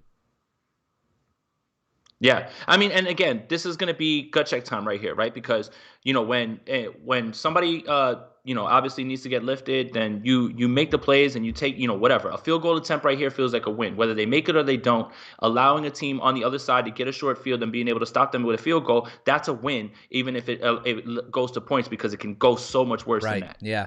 And so, man, I kind of feel, I don't know, I feel pretty positive about how this first half has played out. The new issues are third down conversions, but the offense got rhythm early. And we've seen Kyle Shanahan come out with his scripted plays, and he does so well, and then it dries up after that. That's one of the things, again, we're going to get scripted Kyle Shanahan in the second half. So once we get the... Well, and that's the thing, right? Is the 49ers, or the Colts will start with the ball in the second half, right? Yeah. Okay, so I mean that's another thing, right? So it may turn out to be a situation where the Colts run the offense down to the clock down to as far as they can, get some points, get the ball again. So, but at the same time, you're right that usually that first drive out of the second half is just it could be just as good as that first drive in the first half, because that first drive is always scripted. So the second one would be just as scripted. And Kyle Shanahan has shown that coming right out, he kind of lately has been doing well with that. Especially, I really look back to that Packers game as the one that is my talking point on that one. That first drive was incredible out of the half. And speaking of scripted, another pass interference, defensive pass interference call against Emmanuel Mosley in the end zone. And yes, it was 100% pass interference on this one. Probably one of the worst ones we've seen in a while. Literally bear hugged him as he was jumping. He did look back for the ball, but you can't do that. You got to stop doing these pass interference calls. You just got to. You got to. Now it's first and goal on the one. I think that a lot of them happen. A lot of them happen when the ball's in the air and you kind of panic, and I think that's really more the issue more than anything. I'm taking a look at it now. Yeah, he was scared. Pittman's a big man. So realistically, all you have to do is get the ball in his catch radius, and he's going to make a play on it. But yeah, now the Colts have a chance to take the lead in the first half before halftime. That's 3 gigantic pass interference calls so far. That one was on 2nd and 12, not on third down. They stopped them on 1st and goal out in the flats. It was a really, really good play by Tart. He read it perfectly. Warner read it perfectly. Now it's 2nd and goal. You got twin wide receivers to the right side, double tight end to the left side. We got a motion coming from the 1-yard line. They're going to run it right up the middle. Bosa stopped it initially, and man, they're going to get him right behind the line of scrimmage. Aziz got in there. Bosa's holding his wrist. We've seen him do this a few times. He's not going to the sideline yet. They pulled the camera off the field because NBC is NBC. That's what we need to know. But Bosa blew this play up. I mean, he just manhandled Fisher. And it looks like his own player, Aziz, came in and put his helmet right on his forearm. Friendly fire there. But now we got 3rd and goal. Is Bosa still out there? Come on, cameraman. Yeah, he's still out there. Bosa ain't going anywhere. So here we go. 3rd and goal, Jason. From the 2 wide receivers to the left. It's the exact flip formation from the previous snap. Jack Doyle motions to the left, shotgun. They're going to run it right up the middle. And, oh, no, it was a keep. Carson Wentz got in for the touchdown. Beat Jaquaski Tart to the edge, and that's going to be a touchdown. And now the Colts, they're up 13-12 pending this extra point. Yeah, I mean, the good news is that the 49ers look like they have a little bit of time, depending on where they get the ball from this kickoff, because it's not going to go right into the end zone. They'll have a chance to at least try to move the ball. Hopefully, they can at this point. But yeah, the frustration that I feel right now is just that I feel like the 49ers have played a little bit better than the score is going to indicate, especially with the way that they started. And this seems to be a reoccurring theme this season, which I don't want to get too worked up about right now just because there's another whole half to play. But letting teams hang around, giving them multiple opportunities, and kind of shooting yourself in the foot. I think that's really the issue. They're going for 2 right here. Yeah, I'm with you. So 2-point attempt, 2 backs in shotgun with Carson Wentz. And play action. He's looking for the flats. Throws it. Oh, Josh Norman got his hands on it. Tips it away. No good. So it's going to be 13-12 with a minute left. The 49ers have all 3 timeouts, Jason. Nice stop there. Again, you give up the touchdown. You come back. You gain a little bit of momentum, denying the 2-point conversion. Do the 49ers offense, can they do something with 3 timeouts and a minute left? Or do you think Shanahan just kind of mails it in and goes into the half? I hope he doesn't, but I wouldn't be shocked. I Yeah. really wouldn't. I mean, and that would just be based on, based on the way that the offense has been executing at this point. You're not going to be able to run the ball here at this point. You're just going to have to. And now here's the problem, right? So let's say there's a way where, you throw the ball 3 times. If all 3 of those are incompleted, now you have about 45 seconds. You got to punt it. Now, what do the Colts do if they get a good advantageous spot? They could try to move the ball for maybe a field goal attempt or something like that. So I don't know. I mean, I would love to see them try and press the issue, but knowing Kyle Shanahan, knowing the elements, and I think the way that the offense is kind of trending at this point, probably just mail it in with three stops, get back inside, and get the defense ready to go when they get out of the half. And one correction I do want to say, they went back and showed it. That was 100% Emmanuel Mosley that lost outside contain. He was the outside edge player. He overbit on the play fake, which no corner should ever do, and that allowed Carson, and that's who Carson was reading. Short kick. Cannon's going to that's Debo. Gets to the 30. Nice stiff arm again. Get him. No, that was Cannon. The 49 looked like a 19 from where he caught it. Decent return, 54 seconds left. I think, he got out past the 30. Why not put him out there and let's see. You do one quick play, do a Debo end around or an Ayuk something. I don't know. Let's see what we can get going here. But, man, I really hope they don't just come out and run it up the middle. Right, and I think that the first play would be indicative of what's going to happen, right? If you complete a pass and it's a little bit and it's a big gain, or if it's a nice little gain, then I think you move and you keep going. But if it's an incomplete pass, then I think you see them fold out. Yeah, we jumped offsides on us. Now, this is what the 49ers have done all year on offense to start drives. Look like 52. No, it looks like Brunskill was on that one. Number 60 is what I saw, but it doesn't matter. I mean, it's shooting yourselves in the foot to start a drive. Now that'll probably fold that drive up now. They have 3 timeouts as well, though. The Colts do. So Hasty's in, which tells you, it's going to be, look for Garoppolo switching the play up. I wouldn't be so shocked if it's a screen or something. Play action. No, they give it to Hasty. Both hands up the middle, going to get about 2 yards.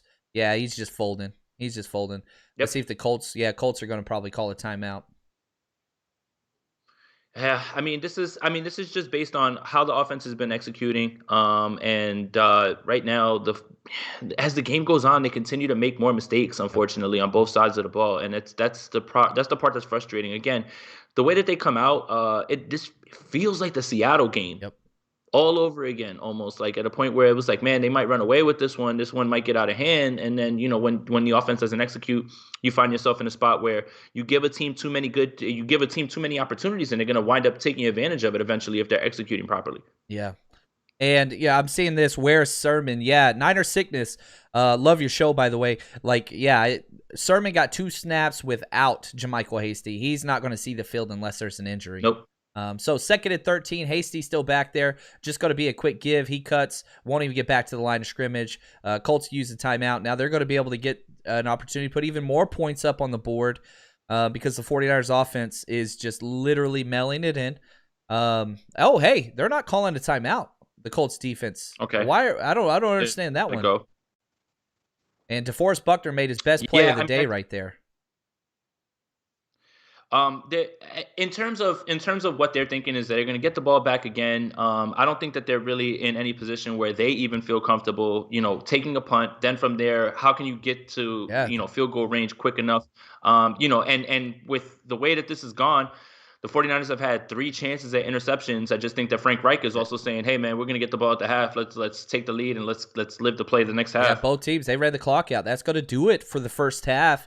And, man, the start was electrifying, Jason. And ever since then, man, it's tasted like watered-down Kool-Aid, and I don't like it. I feel like we're missing the sugar. We're missing the sweetness. We're missing the grape drink.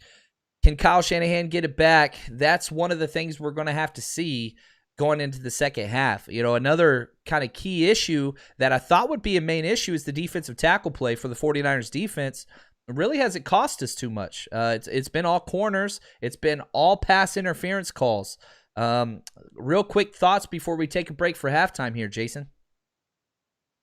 No, just execution and just more. I mean, you start running the ball so well, and you knew that this number one ranked run defense was going to eventually tighten up a little bit as well too. You had to know that that was going to happen, right? Right. So I just again go into the half, make your adjustments. Hopefully this rain lets up a little bit, let the guys rest up, but it's going to be tough. It's going to be paramount right away for the 49ers to get a stop, get the ball back, put some points up on the board, get back to what they were doing offensively, and limit those mistakes, man, and the execution. So, I mean, it's just more about tighten up on that, and hopefully D'Amico Ryans has some adjustments to make as well with Kyle Shanahan. Yeah, thank you. I'm nobody you need to know. Appreciate the gift. He said 14 carries for 93 yards for Elijah Mitchell at the least. And if you look at where he is now, he's got, 14 carries, 93 yards, 1 touchdown, 6.6 yards per average. Do you want him to get 30 carries? I don't think you have a problem with that. I thought it was pretty smart to get JaMychal Hasty some carries there to allow Hasty to rest a little bit. But I think that's the formula. You go back to the first, 2 scoring drives, it was a heavy thing, a dosage of Elijah Mitchell. And so you've got to get back to the run game. That outside zone's not working, and you got to get Jimmy Garoppolo out on the perimeter. Again, go back to that first drive. What worked then? Why are we not bootlegging Jimmy anymore? Did he hurt his leg? It doesn't look like it. Go back to what works. Yeah, I mean, hopefully they can do that, but, Kyle Shanahan's usually good with his first drive if they get the ball first. So, the defense is going to have to, step up and stay. I mean, listen, 13 points in the first half, right? That in any normal game without the rain, you would feel fine with that. Yeah. And you would say, okay, 13 points, that's fine.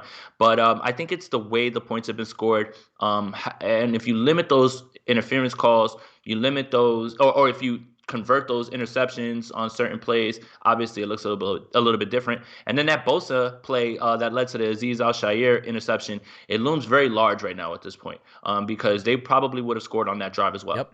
Yeah, I'm with you there. So, all right, we're going to take a little break here. Before we do, we will be back on this same feed, same channel. We're not going anywhere.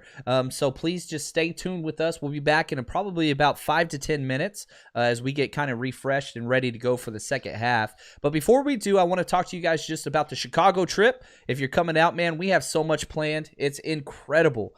First off, we have the Saturday night party at Gracie O'Malley's in Wicker Park, which is just going to be freaking incredible. I've got Jimmy Garoppolo. I've got a Trey Lance signed jersey. I've got about 8 jerseys total I'm going to be giving away, plus some other memorabilia. Jason's coming out. Croc's going to make a stop. Vish is going to be out there. It's going to be a really, really good time. And then Sunday morning, we're tailgating, baby. We're going to be out in the Adler lot.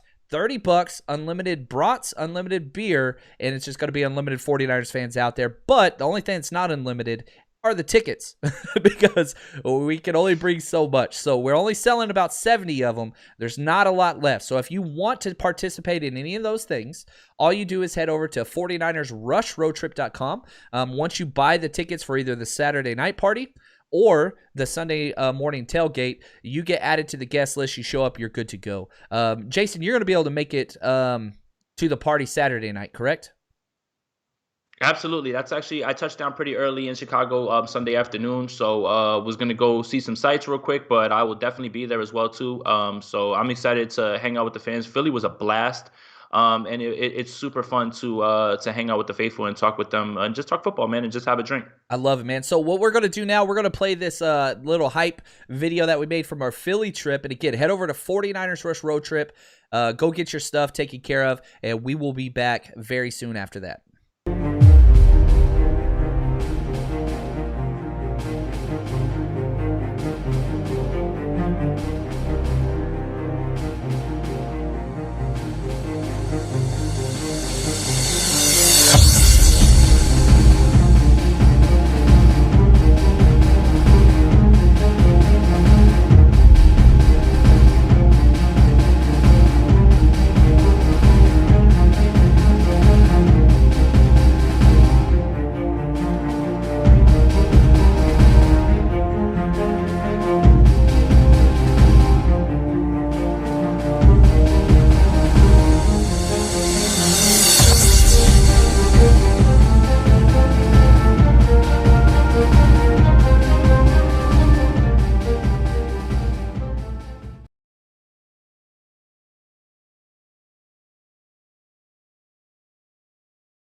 All right, we are back. Jason will be back with us very quickly, but I wanted to jump in and just kind of run through the team stats that we have in order just from each team, just to kind of give ourselves a little bit of a snapshot between what's going on. Like, again, first downs, the 49ers had 7 first downs in the first quarter, 0 in the second quarter.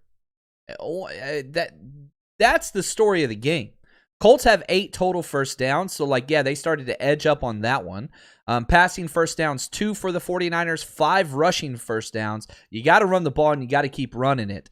The big difference is, and again, I think Jason's coming back here soon, one of the big differences is 2 gigantic first downs that came from coming over on, the pass interference calls. And so Jason's back with us, buddy.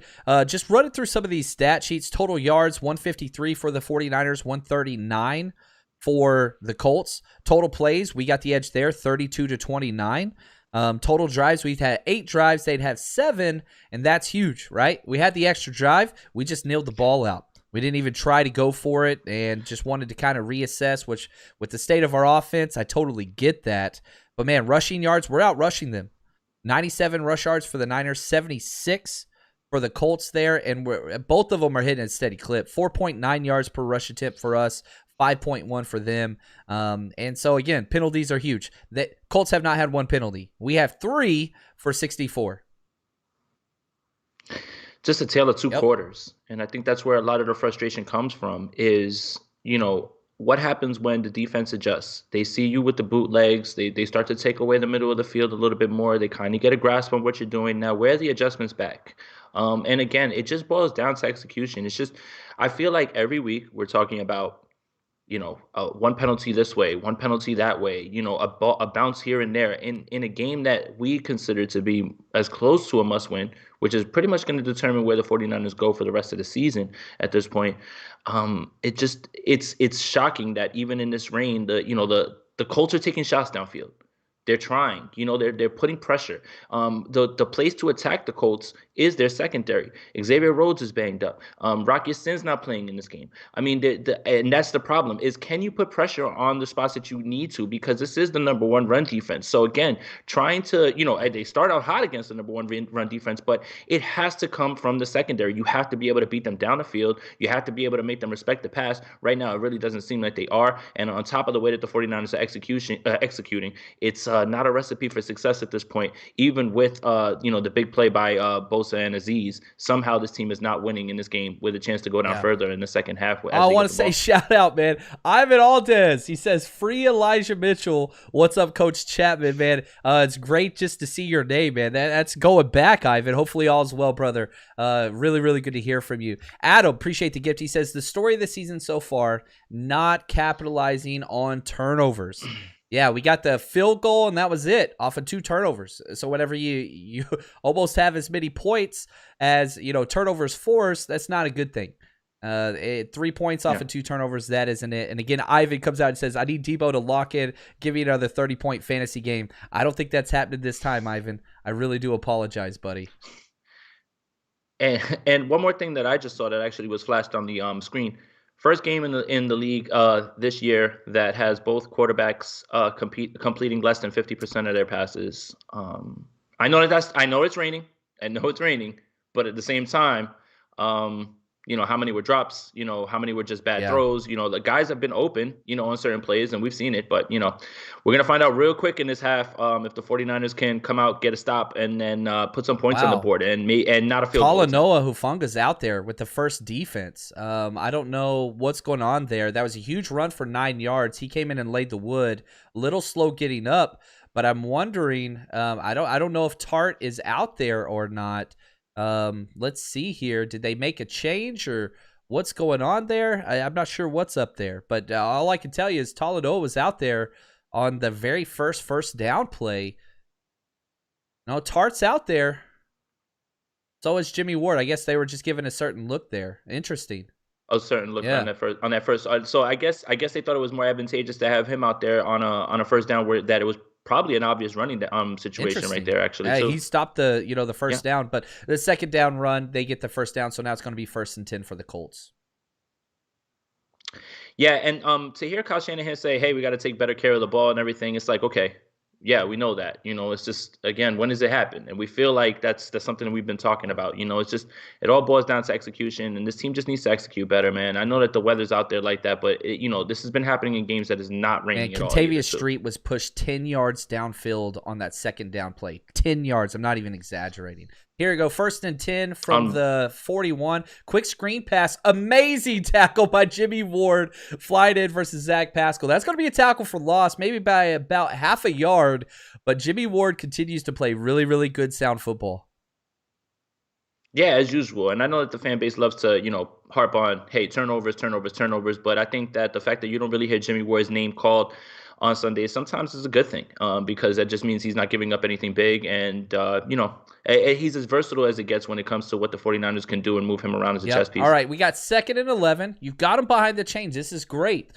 So let's keep moving on that. We're in our 4-3 personnel. Marcel Harris is out there. A motioning empty set. Carson Wentz back to throw. Just a quick curl route. Aziz is there. Maybe a 4 to 5 yard gain. Trying to get ahead of the chain. So that's going to bring up probably 3rd and 6, 3rd and 7. Yeah, and the 49ers have to have a stop right here. I mean, get off the field right away. Get your offense on the field. Don't have your defense out there for too long, and just stop them on 3rd. It seems like that's when they end up. This play is so pivotal. I know it's early in the 3rd quarter, and it's 3rd and 6, but the pressure, if the defense can get a stop now, what this would mean for the 49ers. Okay, so we got a shotgun formation, 3rd and 6. Single wide receivers out to each side, twins to the right side. Sorry about that. Shotgun snap, back to pass. Pressure's coming, throws it. It's caught and tackled right at the sticks. This is going to come down to the measurement. K'Wan Williams tackled him. It looks like he's short, but it's just past the 50-yard line. It's going to bring up 4th down. They're probably not even going to measure it based on the spot, but Frank Reich looks like he's going for it. So it looks like it's going to be a 4th and short. Yeah. You got Jonathan Taylor. We have struggled in short yardage, especially with Carson Wentz keeping it off the edge. Oh, boy. Yeah. I mean, you knew that Frank Reich was going to go for it on 4th. I mean, he's the reason that the Eagles have won a Super Bowl, and that's how they played that year. And here we go. They're clogging up the middle. 4th and 1 under center. We got a motion across Jack Doyle. Looks like the Colts are changing the play. 3.3 seconds on the clock. Run hands it right up the middle, and he gets it with ease. Warner met him at fumble, but the Colts got the fumble as well. Ball's not bouncing our way of late.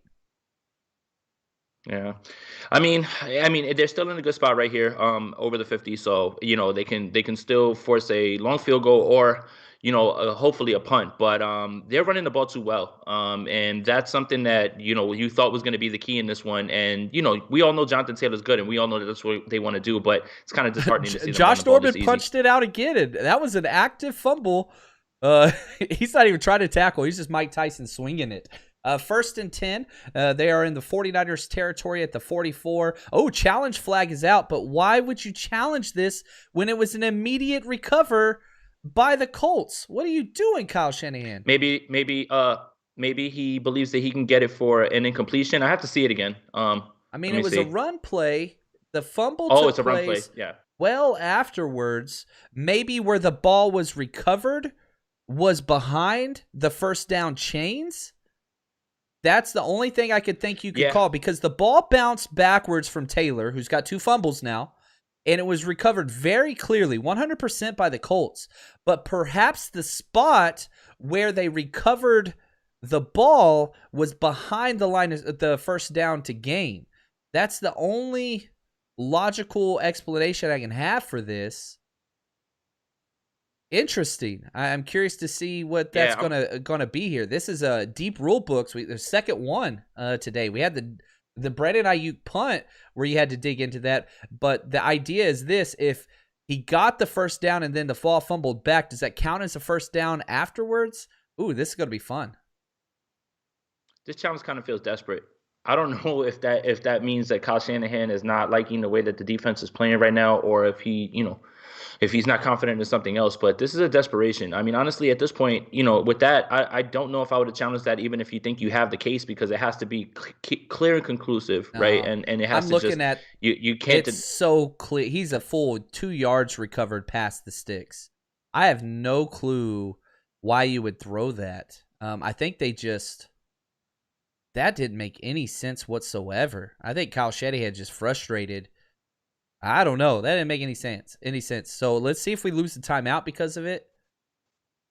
If I was the Colts, I'd be screaming at the ref saying, take away one of their damn timeouts. They said no challenge, but yeah, that was idiotic at best. Okay. I can't believe they're letting us keep it, but I love it. Yeah, they're still talking, the officials. They probably told him. They probably told him, like, hey, man, what exactly are you trying to You sure? Yeah, they should take away a timeout for the 49ers, but I hope that they do not. That was Jeff Fisher bad. Oh, yeah, he's way ahead of the sticks, man. That's not even really close. No, I don't know what he was. Yeah, Kyle, come on, baby. Let's go, Kyle. A little frazzled. Little frazzled. He's got the scruff going there. Yeah. We'll see what happens with this one. But, yeah, that's not a good look. And they're still talking. They're still going back and forth. Here we go. We're about to get a word from the official here. Well, maybe not. This just feels like something else that we would make fun of another fan base for, or another coach. Oh, there's good. The GOAT, Jerry Rice there. He's pumping them up out there, man. He's trying. And they're going to commercial break, man. That was just yikes. This is a bad look there. Anyway, you take it and you move on. That's what it is. And we're seeing a lot of the things that we talked about. Fred Warner's playing well. We're living and dying by Josh Norman, unfortunately. Safeties are playing good football. Nick Bosa's being as impactful as he possibly could be, but we're just not capitalizing. We're not building off of turnovers, off of any of those things, and that's what's hurting. And, of course, we're losing short yardage on both sides. If it's 3rd and short or 4th and short, they're getting it. And if it's 3rd and short, we're getting stuffed. And that's got to change. You got to win in the trenches, and right now I don't think that's happening. And I think that Frank Reich is really, really, really frustrated with them not losing a challenge, right? Like, you pick up penalty flags. You don't pick up challenge flags. So I'm seeing Matt Mayoko just said the 49ers are going to be docked with a timeout, which is the correct answer. If you let go of that flag, absolutely, which is idiotic. But, hey, there are worse things. We just wasted a timeout. At least we're not behind in the second half wasting a timeout. Wait a second. We are behind in the second half, losing a timeout. Kyle Shanahan helping these hairs turn gray. One game at a time, baby. Anyway, so, yeah, this is going to be a rough one. Now, and I'll say this. Shanahan has not had a good game. He has not had a good season. He has not had a good 2 seasons. But I'm still very, very far away from the fire Kyle Shanahan talk that goes on. I do not understand that. Yeah, be frustrated. I see you, Matt. I like the emojis. More emojis, more emotions. Let it out, buddy. But no, man. No way in the world you would go from where the 49ers are to get rid of him, especially with Trey Lance. You got to let him have at least a full year with Trey Lance to see what that's going to be. Did he make mistakes? Do you criticize him? Hell yeah, you do. But where are you on that one, Aponte? Are you in the... I'll let you go ahead. Fire Kyle? No. I mean, fire Kyle? No. I just think that, I mean, you can criticize him. Absolutely, he deserves it. But, I mean, you're absolutely right. He's tied to Trey Lance. They didn't bring Trey Lance here to be developed by whoever would be the hire afterwards. So, there would be pressure next season. It would be a very much... make it or break it situation for him. But the deal that he signed, there's no offset language, meaning, if he gets fired, then the 49ers have to pay like just the difference of what he was going to be making. So they would be on the hook for all of those things. So I just think that there's too many things in play to have that happen. Someone, if the season does not go well, someone is going to be the fall guy. I just don't think it's going to be Kyle Shanahan. There's John Lynch and Kyle Shanahan are safe. They just got extensions done. John Lynch was GM of the year 1 year ago. They're not going anywhere. Yeah. Am I happy with their performance of late? No, I'm not. That doesn't mean they're going anywhere. So, quick run outside zone for a 3-yard gain. It's going to be 2nd and 7. Carson Wentz just past midfield in the shotgun. Jack Doyle motioning across. Again, they just give it right up the middle. And sure enough, Contavious Street continues to get pushed back nonstop. Oh, no, that was Zach Kerr getting pushed back. So it doesn't matter if it's 95 or 92. Somebody's going to be on skates in the middle. But it does force a 3rd down. It's going to be a 3rd and short. I mean, Quentin Nelson's playing really well, man. You didn't think that he would be. We know that he's great. It's just he's off an injury, and I think that a lot of people let that slide through when they were talking about their predictions. Azeez knives through the A gap on 3rd and 4 and gets the tackle to force a 4th down. But again, they're in 4-down territory, so here we are again, 4th and 4. Well, 4th and 4 is a lot better. I mean, this one, you got to have this one now. Now, this one would feel like a backbreaker if you cannot stop them here on 4th and 4. Yeah, an awesome read. It wasn't even a blitz. He just read it perfectly and just filtered through the trash so well. Nice tackle by Azeez there. So here we go, 4th and 4. Under center, Carson Wentz. We got a lone back. It looks like it's Mack back there. Motion across to Doyle. Heavy left-handed offensive line. Carson Wentz still, they never got the playoff. So I don't know if they used the timeout. Nope, they're just going to be a delay game. They're going to punt this ball from the 45. They're going to punt away. And that's a win for the 49ers defense that they needed. They needed to get off the field, and they accomplished that. Took the delay game. Shout out to Azeez. That was a hell of a play.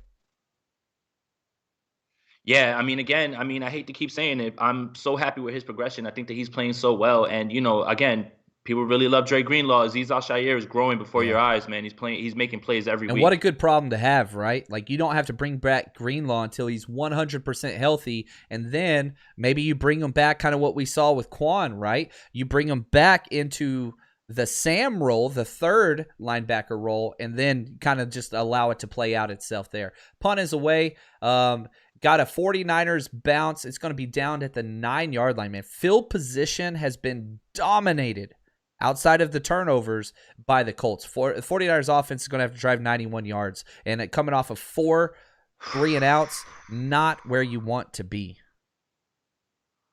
Yeah, and I'm sure that Coach didn't figure that his first possession would be this far, down the field. Let's see what they have. And it's interesting, again, Sanu was back there this one. It's just the constant shifting of the punt returns, the challenge. It's where's the stability here? Where's the plan here? And it's just, I don't want to look too far into it, but you want to have one guy out there. If that guy's not performing, then now you're making switches to a guy who was there first, and all he did was just basically fair catch the punt. And right now, I don't know. It's this is going to be tough for this offense. Yeah, 5 straight 3-and-outs to end the first half. But again, we've talked about this. This is scripted Kyle time, baby. We need to get together and make a T-shirt. Scripted Kyle's better than any other Kyle. It's just what it is. Thank you, Luke, for the gift. Shout out to the second half offense. Let's go, baby. We're about to see it. And people are drinking. Let's go, man. Let's make it happen. I love to see that passion. I'm drinking water. That's it. I'm drinking water. I yelled too much in my pod the last 2 weeks. I felt like I got a little out of hand, so I'm just trying to be level-headed and call it objectively. So but I've just been drinking water. I love it, man. My issue is I love night games, primetime games, but man, like I usually have to get up at 4:00 in the morning for school, and so man, it pounded the alcohol hard Sunday night. That's a rough one. But we'll see here. Now you come out party with us in Chicago. You'll see John Chapman have a good time, have a real good time. Oh yeah, that's different. That's a different John right there. So on Sunday Night Football, as a father on the East Coast, these things it's not a good thing at all. So I remember vividly in 2019, the last really big Sunday Night Football win was the Seattle game. I drank a lot that night. Partying at a Niners bar in New Jersey. It's a little bit harder because it really doesn't understand the concept of daddy was up all night drinking and talking football. So, I love it, man. You might want to wake up a little bit later. Now, here's what I want to see this drive. I want to see play action fake, get Jimmy Garoppolo moved outside of the pocket, get him easy passes, just like we saw the first drive. I want to see Elijah Mitchell runs. That's basically it. Play action right off the bat. Debo caught. He fights for the first down. That was kind of the hook to curl zone. Cameraman was not ready. So NBC was not filming at the start of the play. I missed kind of how it started. But a nice pass for a first down, which we haven't said in a long time since the first quarter. So again, nice start. They saw something at halftime and exploited that right there. Yeah, I mean, that's a good sign, and again, a lot of people are under the assumption that play action has to be because you're running the ball well. It just has to have the threat of the run there. So as long as they bite on the play action, doesn't necessarily mean that you have to be running the ball well to have it. You just have to be able to complete them on the back end. So nice 4-yard run right off the right side into an 8-man box, possibly a 9-man box. They had a corner was creeping in there, but Elijah Mitchell off the right side, which is interesting that they keep kind of hitting that right side of the offensive line. I don't know how much of that is, you don't have Silverback in there, but we have not said Jaylon Moore's name in a negative light at all. The rookie has showed out on the left side. That's actually really impressive because I was very definitely afraid of the fact that the 49ers would have done the whole, we don't trust him, let's get Tom Compton out there at left tackle. But I'm really glad to see the Rook out there, and he's playing very well. Elijah Mitchell gets bottled up at the line of scrimmage. There was no give on that one. So that's going to bring up 3rd and long. Mitchell and Juice off, jog it off to the sideline as they're switching up personnel. We got 3rd and 5 here.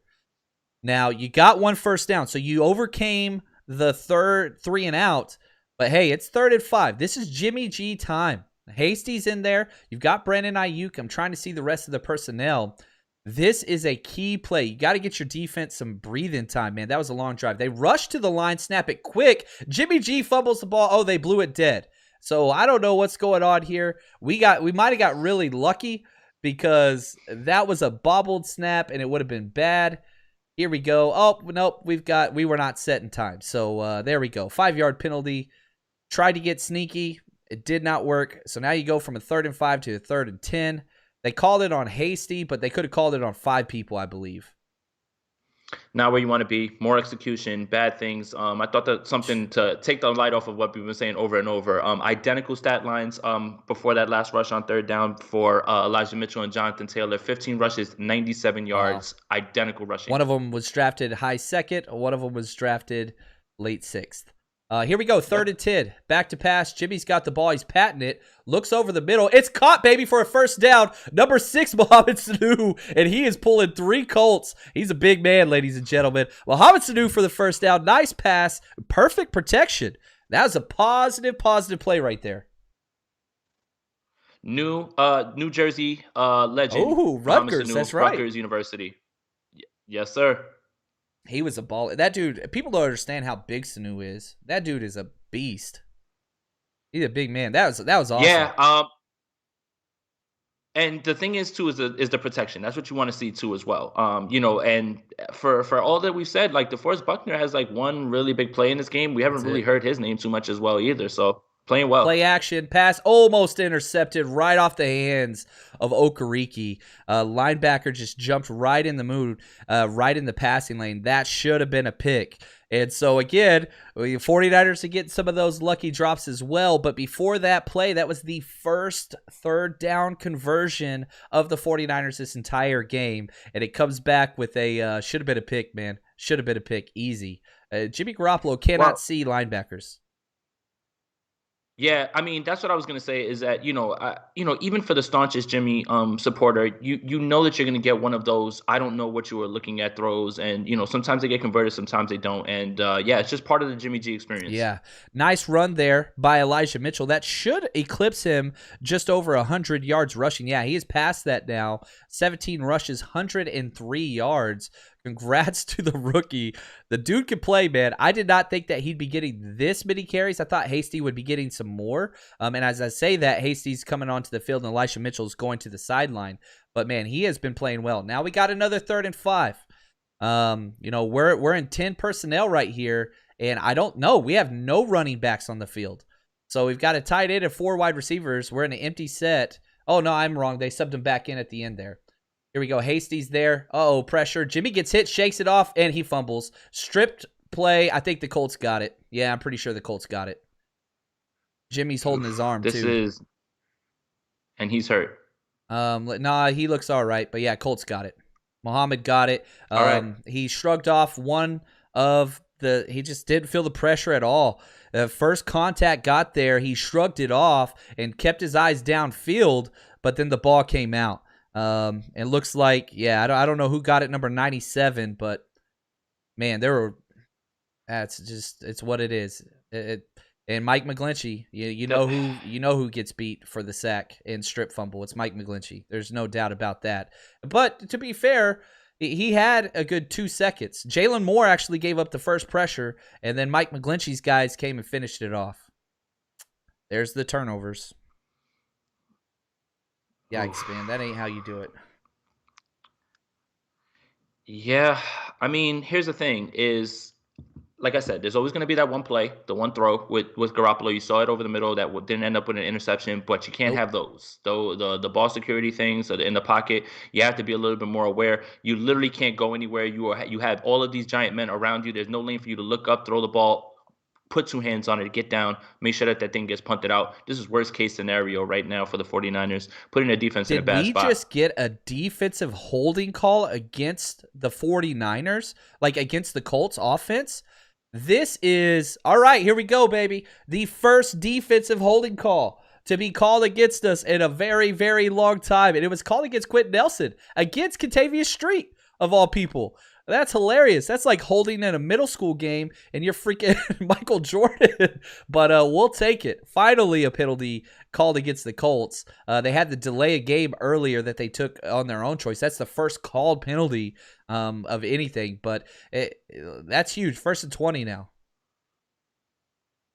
I know that that's a lot of 49er fans' complaints about never getting holding calls, and this goes back to a game that I won't exactly mention, but yeah, it's I know that people are going to take that and run with it because that there's been a lot of discussion about the lack of calls, particularly in Arizona. And just like that, another deep ball pass interference against Jaquiski Tart. I don't know why we keep letting people behind us and not playing the ball. It's almost like we don't have a corners coach or a secondary coach that has ever addressed this issue.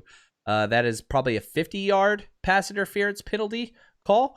And just 100% obvious. Yeah, just not how you play football if you're Jaquiski Tart. But it's not just our safeties, it's our corners, it's everybody. I mean, that's Mosley's been hit now. Norman's got 2.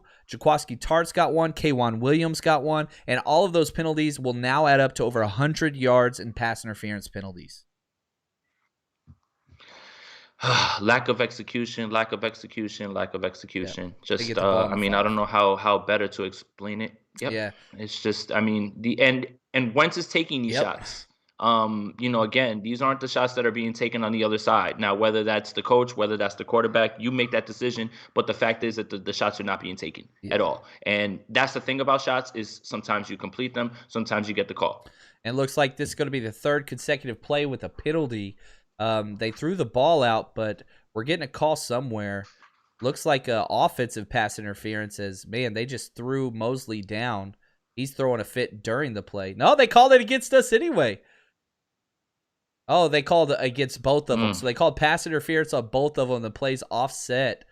Man, was it a holding call? I missed it. Yeah, that's weird. They called pass interference against both of them.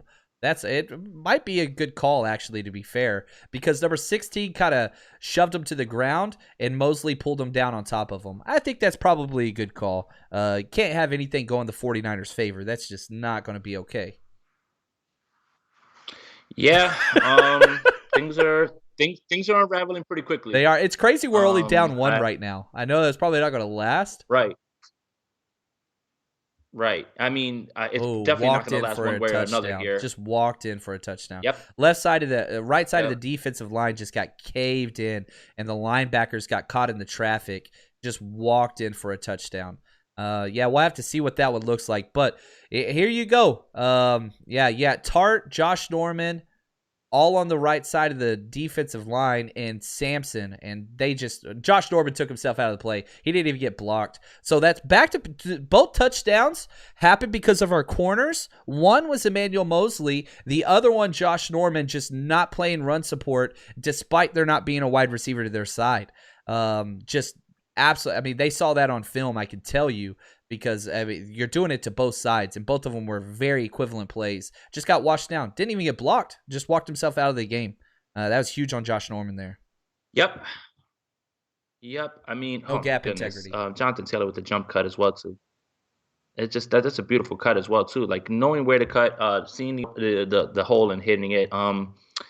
With the way that this offense is rolling right now, it would take something drastic. They have to come out here with something, because this defense, it seems like the Colts have unlocked what they need to do. And look, again, I mean, look at Quentin Nelson just tossing guys around. Like it's just insane how much one guy. I mean, it's not just a guy though. How much having the best guard in the league can help you out in a game like this. And I'll say this too. This is another thing that you got to give the 49ers beef for.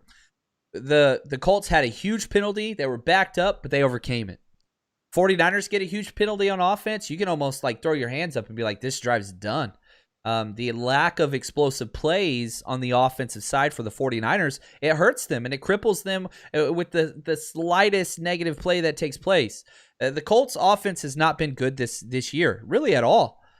But you look at it and it's like, it kind of makes a difference. It makes a difference. Not having explosive plays is killing this 49ers offense.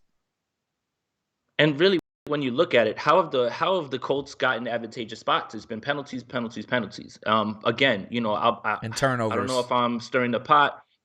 Yeah, that, and but I don't know if I'm stirring the pot, but if it's on the coach or if it's on the quarterback, there's no shots. None. There's no shots down the field. There's nothing that has to be respected over the top. And that's the thing. When you take those shots, sometimes you get that. And right now, in this sort of game where people are missing their footing, those calls are going to happen. Guys are going to run into people, not be able to slow down as best as they can because the field is out of whack. They have a quarterback who can do that. Do the 49ers have a quarterback that can do that? That's a whole other discussion. So I don't know if I'm stirring the pot by saying that, but there has to be a little bit more down the field, because you're not going to just get away with this in the middle of the field stuff, especially with how the weather is. Yeah, and I think also like Jimmy never throws the ball downfield anyway, right?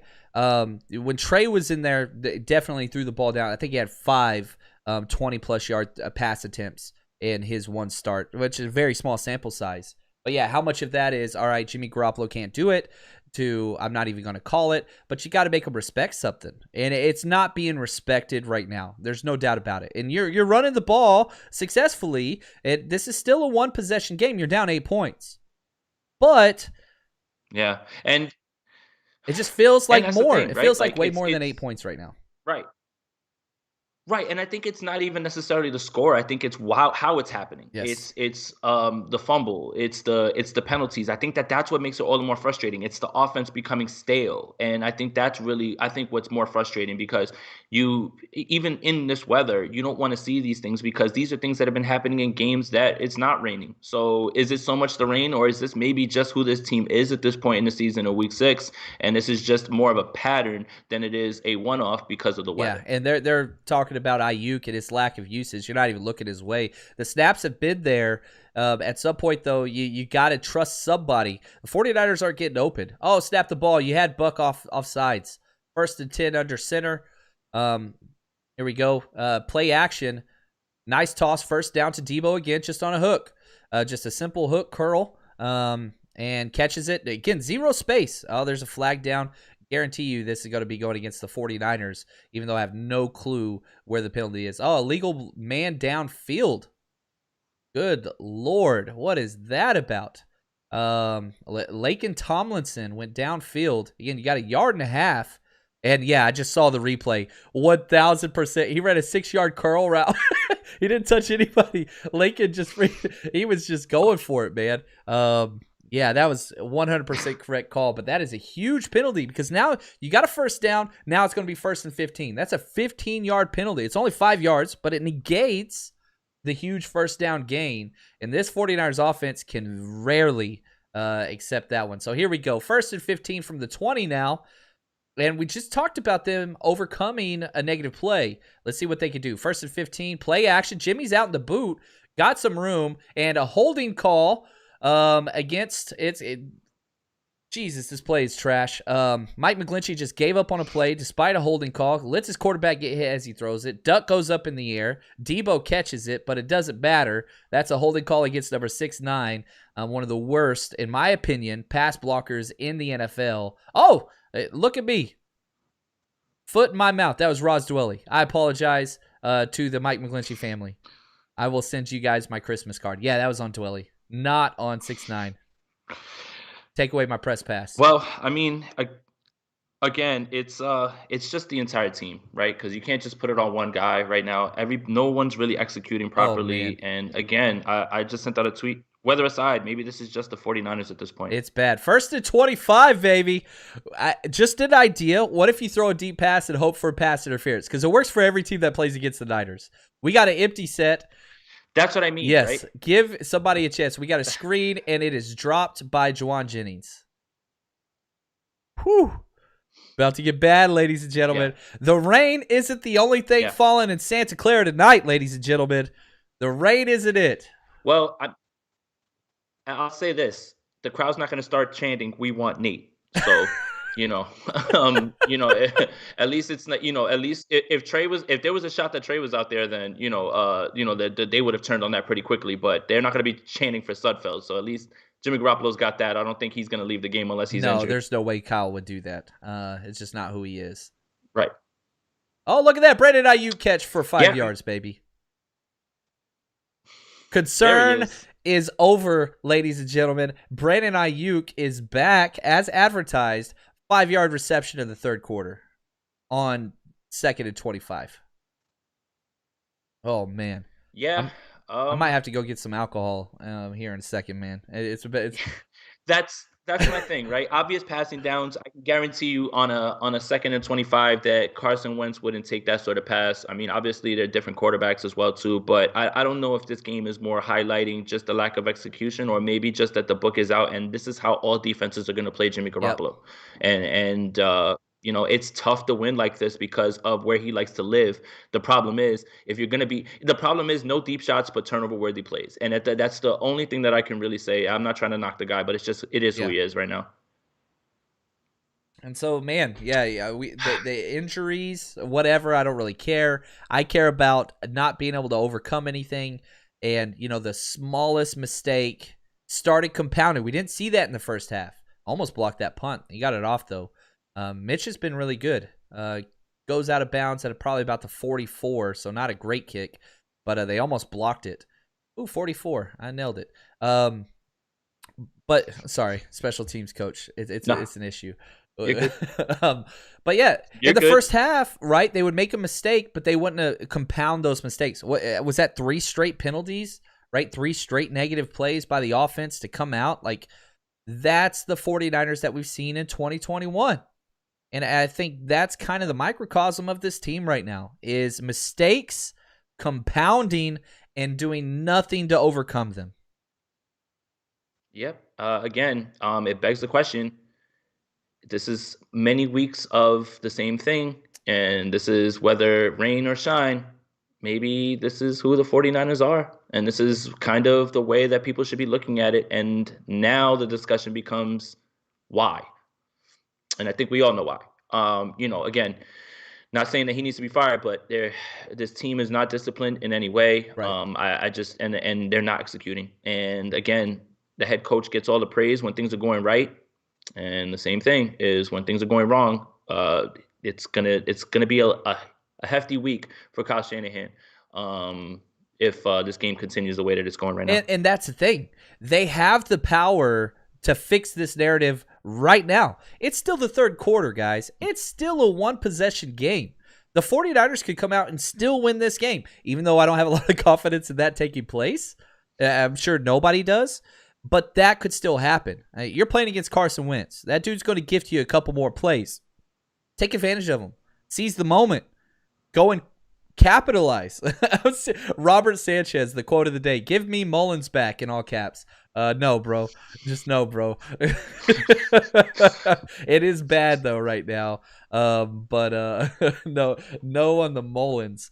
Yeah. No on the Mullins. No, that's not happening. I mean, again, it's just I think that another thing that's frustrating is just that the way that this team started this game. And, it gave a glimpse of like, okay, they've kind of figured it out. But again, the defense is going to lock into what you're doing, and good teams are going to adjust. Better teams adjust again, and they adjust back. The problem is do you not have the personnel to adjust?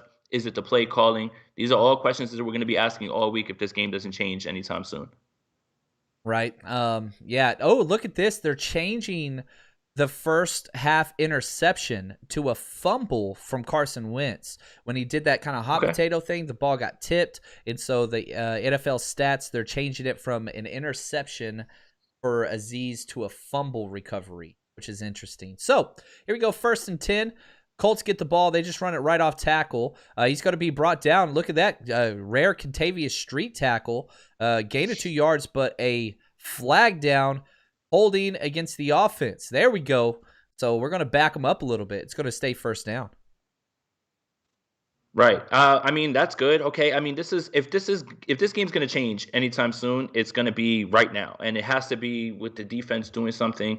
At least giving the 49ers a chance with some good field position. So we're going to find out real quick how this game's going to go, because if the 49ers give up a touchdown here, I really don't see the path to them scoring, whatever it would be, 27-12, 16 more points to win this game in one quarter while holding them to nothing. Yeah, it's going to be difficult. All right, here we go. 1st and 20 at the 35. So, the great field position for the Colts has kind of been negated by that penalty again that was on your boy Nelson. And they just run to the outside, and it looks like it's going to be stopped for right at the line of scrimmage. Number 92, Zach Kerr, who the holding call was against, making the play there. Look at our Bravo D-line. Usually, Sir Company giving up big gains. Stepping up big there. Back-to-back plays by the defensive tackle, Zach Kerr. Yeah, absolutely. And that's, again, this game's going to switch right now. This is it. This is where it has to happen, because this third quarter is just about over. You got 15 minutes to fix it. And it starts with getting a stop, getting the ball back in a good spot, and not making the team go 91 yards down the field, because it's not showing that it's capable to do that right now. Exactly. We got our NASCAR package in with D Ford, Bosa, Armstead inside. And let's go, man. Here goes. Oh, man, they throw a screen, and it's going to be brought down. Amazing play by D Ford. He was birded on that one. I haven't seen D Ford run that fast in a while, and that's going to conclude the third quarter. And I feel like you're coming out 3rd and long. Stop me if we heard this before. Can the 49ers get off the field in 3rd and long? You've set yourself up defensively to get out of this mess. Another turnover. Let's make it. Or this was a punt. This was not a turnover, but nice play there. Again, D Ford coming off the edge. I feel like he flashed a little bit there. We haven't seen that in a couple weeks. Yeah. Again, just get the ball closer, not so far. And something has to happen. I mean, I don't know. I'm not going to be able to fix it right now. Thinking about it on a broadcast angle, I'd have to look at it all 22, because that would be hindsight and everything right now. So I don't even know that I have the fix right now for this offense. I would love to see shots taken down the field, but that doesn't mean that that's something that's possible, especially without seeing the coverages downfield, what Jimmy Garoppolo's seeing and things like that. So, it's easy to coach and just yell and stuff like that, but I really can't say until I hate it when coaches kind of say that sometimes, because they sound clueless, like, oh, what happened in the game? Well, I don't know, I got to look at the film. Well, bro, you see the defense too, and you got to make calls against it, but that's me right now. That's the stance I'm going to take. Yeah, and I get it, man. Whenever you're coaching and calling plays on the sideline and you're working on personnel, there's a lot of times you don't get to watch the play because you're just doing so much. I get it, but it is kind of a cop-out at the same time. But this is huge. Everybody in the comments, no pass interference. Is it going to be a pass interference? Deep ball pass interference. And the mentality, the idea of all these pass interference calls mounting up, it takes a toll on the players as well. It really, really does. So what do you do there? You got to change your technique. You change what you call. Quit turning the corners' backs to the quarterback. You don't have to do that. And make a play. Run your quarters coverage. Blitz 4. You don't need to bring more than 4. Bring 4-man pressure, run quarters, and just give space. It's 3rd and long. They can catch a 7 or 8 yard pass. Just don't let anybody behind you to where you have to turn your back to the quarterback. And that's what we keep seeing happening. That's what I don't want to see here. I really feel like, DeMeco Ryans has been incredible. We should have won a few games just because of him. And overall today, pretty good outside of those penalties for over 100 yards. Yeah, I mean, and that's again, the discipline that falls on the entire coaching staff. But going into this game, you'd have a hard time arguing with me that D'Amico Ryans isn't the best coach on his staff this season so far. I'm not saying overall Right. because he's a rookie, and I'm old enough to remember Robert Sala's first It was year and what a bad. lot of people thought about him. And I think that D'Amico Ryans has far exceeded that. Now, whether that's him being in the system, being a former player, I don't know. But as a rookie, I don't know. I know this Oh, probably isn't an look apples at to apples this. Third comparison, and but yeah, 22. We got 4-man. We got deep quarters set up from the start. I love it, man. there you go. And they're just They heard you, Chap. they run it right up the middle with Nyheim Hines. He gets stopped. Now it's going to be a 4th down. And so, whoa, man, we made it. We made it. No pass interference, no penalties. The punt team is walking on, and it looks like the 49ers offense is going to get another crack at it. This is a 1-possession game with 14 minutes left in the game. You got to make a play. You don't want your season to be over. You don't want to put yourself this far behind the 8 ball. You got to go out and deliver, and that's what the 49ers offense has to do. Yeah, and Arizona won again today. The Rams won again today. You would effectively take yourself out of any sort of chance to win the division and solely be playing for a wild card at this point. But as with this team, they don't look like a wild card team or a playoff team at this point, just from execution standpoint. Yeah, this is probably, outside of the first half turnover, the best field position that the 49ers have had all game, which is very, very key. So the 49ers are going to have a little bit of a shot to kind of do something as, hey, man, he's pushed out of bounds at, the 30-yard line, and I'm over here like, oh, this is really good field position. But it is, though, considering it is. Yeah, we've been I mean, backed up honestly, inside at this the point, 10. I mean, everything's been in the 25. I think the Trenton Cannon, was it the Trenton Cannon before the half? Yes. His kickoff was probably their best field position, right? And then it turned into just a punt because they just folded up shop right there. So Oh, nice play action boot. Plenty of time. Jimmy throwing deep. Caught by Debo. Look at that, baby. Across the field. That's going to be about a 30-yard gain off the top of my head. And, man, Debo was open. Nobody was in the face of Jimmy Garoppolo. That looked very reminiscent of some of the first quarter plays. That just looked good. That was a perfect, well-thrown ball. Debo with the catch. That was huge. Nice little spark. Here we go, baby. Start cooking. Kyle heard us. Take a shot. Try a shot. And, man, almost the exact same play on the other side. Deep again. Caught again. Way to go, Charlie Warner. Tight end day. He's down around the 15-yard line. That is back-to-back 30-yard bombs. Jimmy G says, in your face, Jason Aponte. You don't know who I is. You don't know who I is.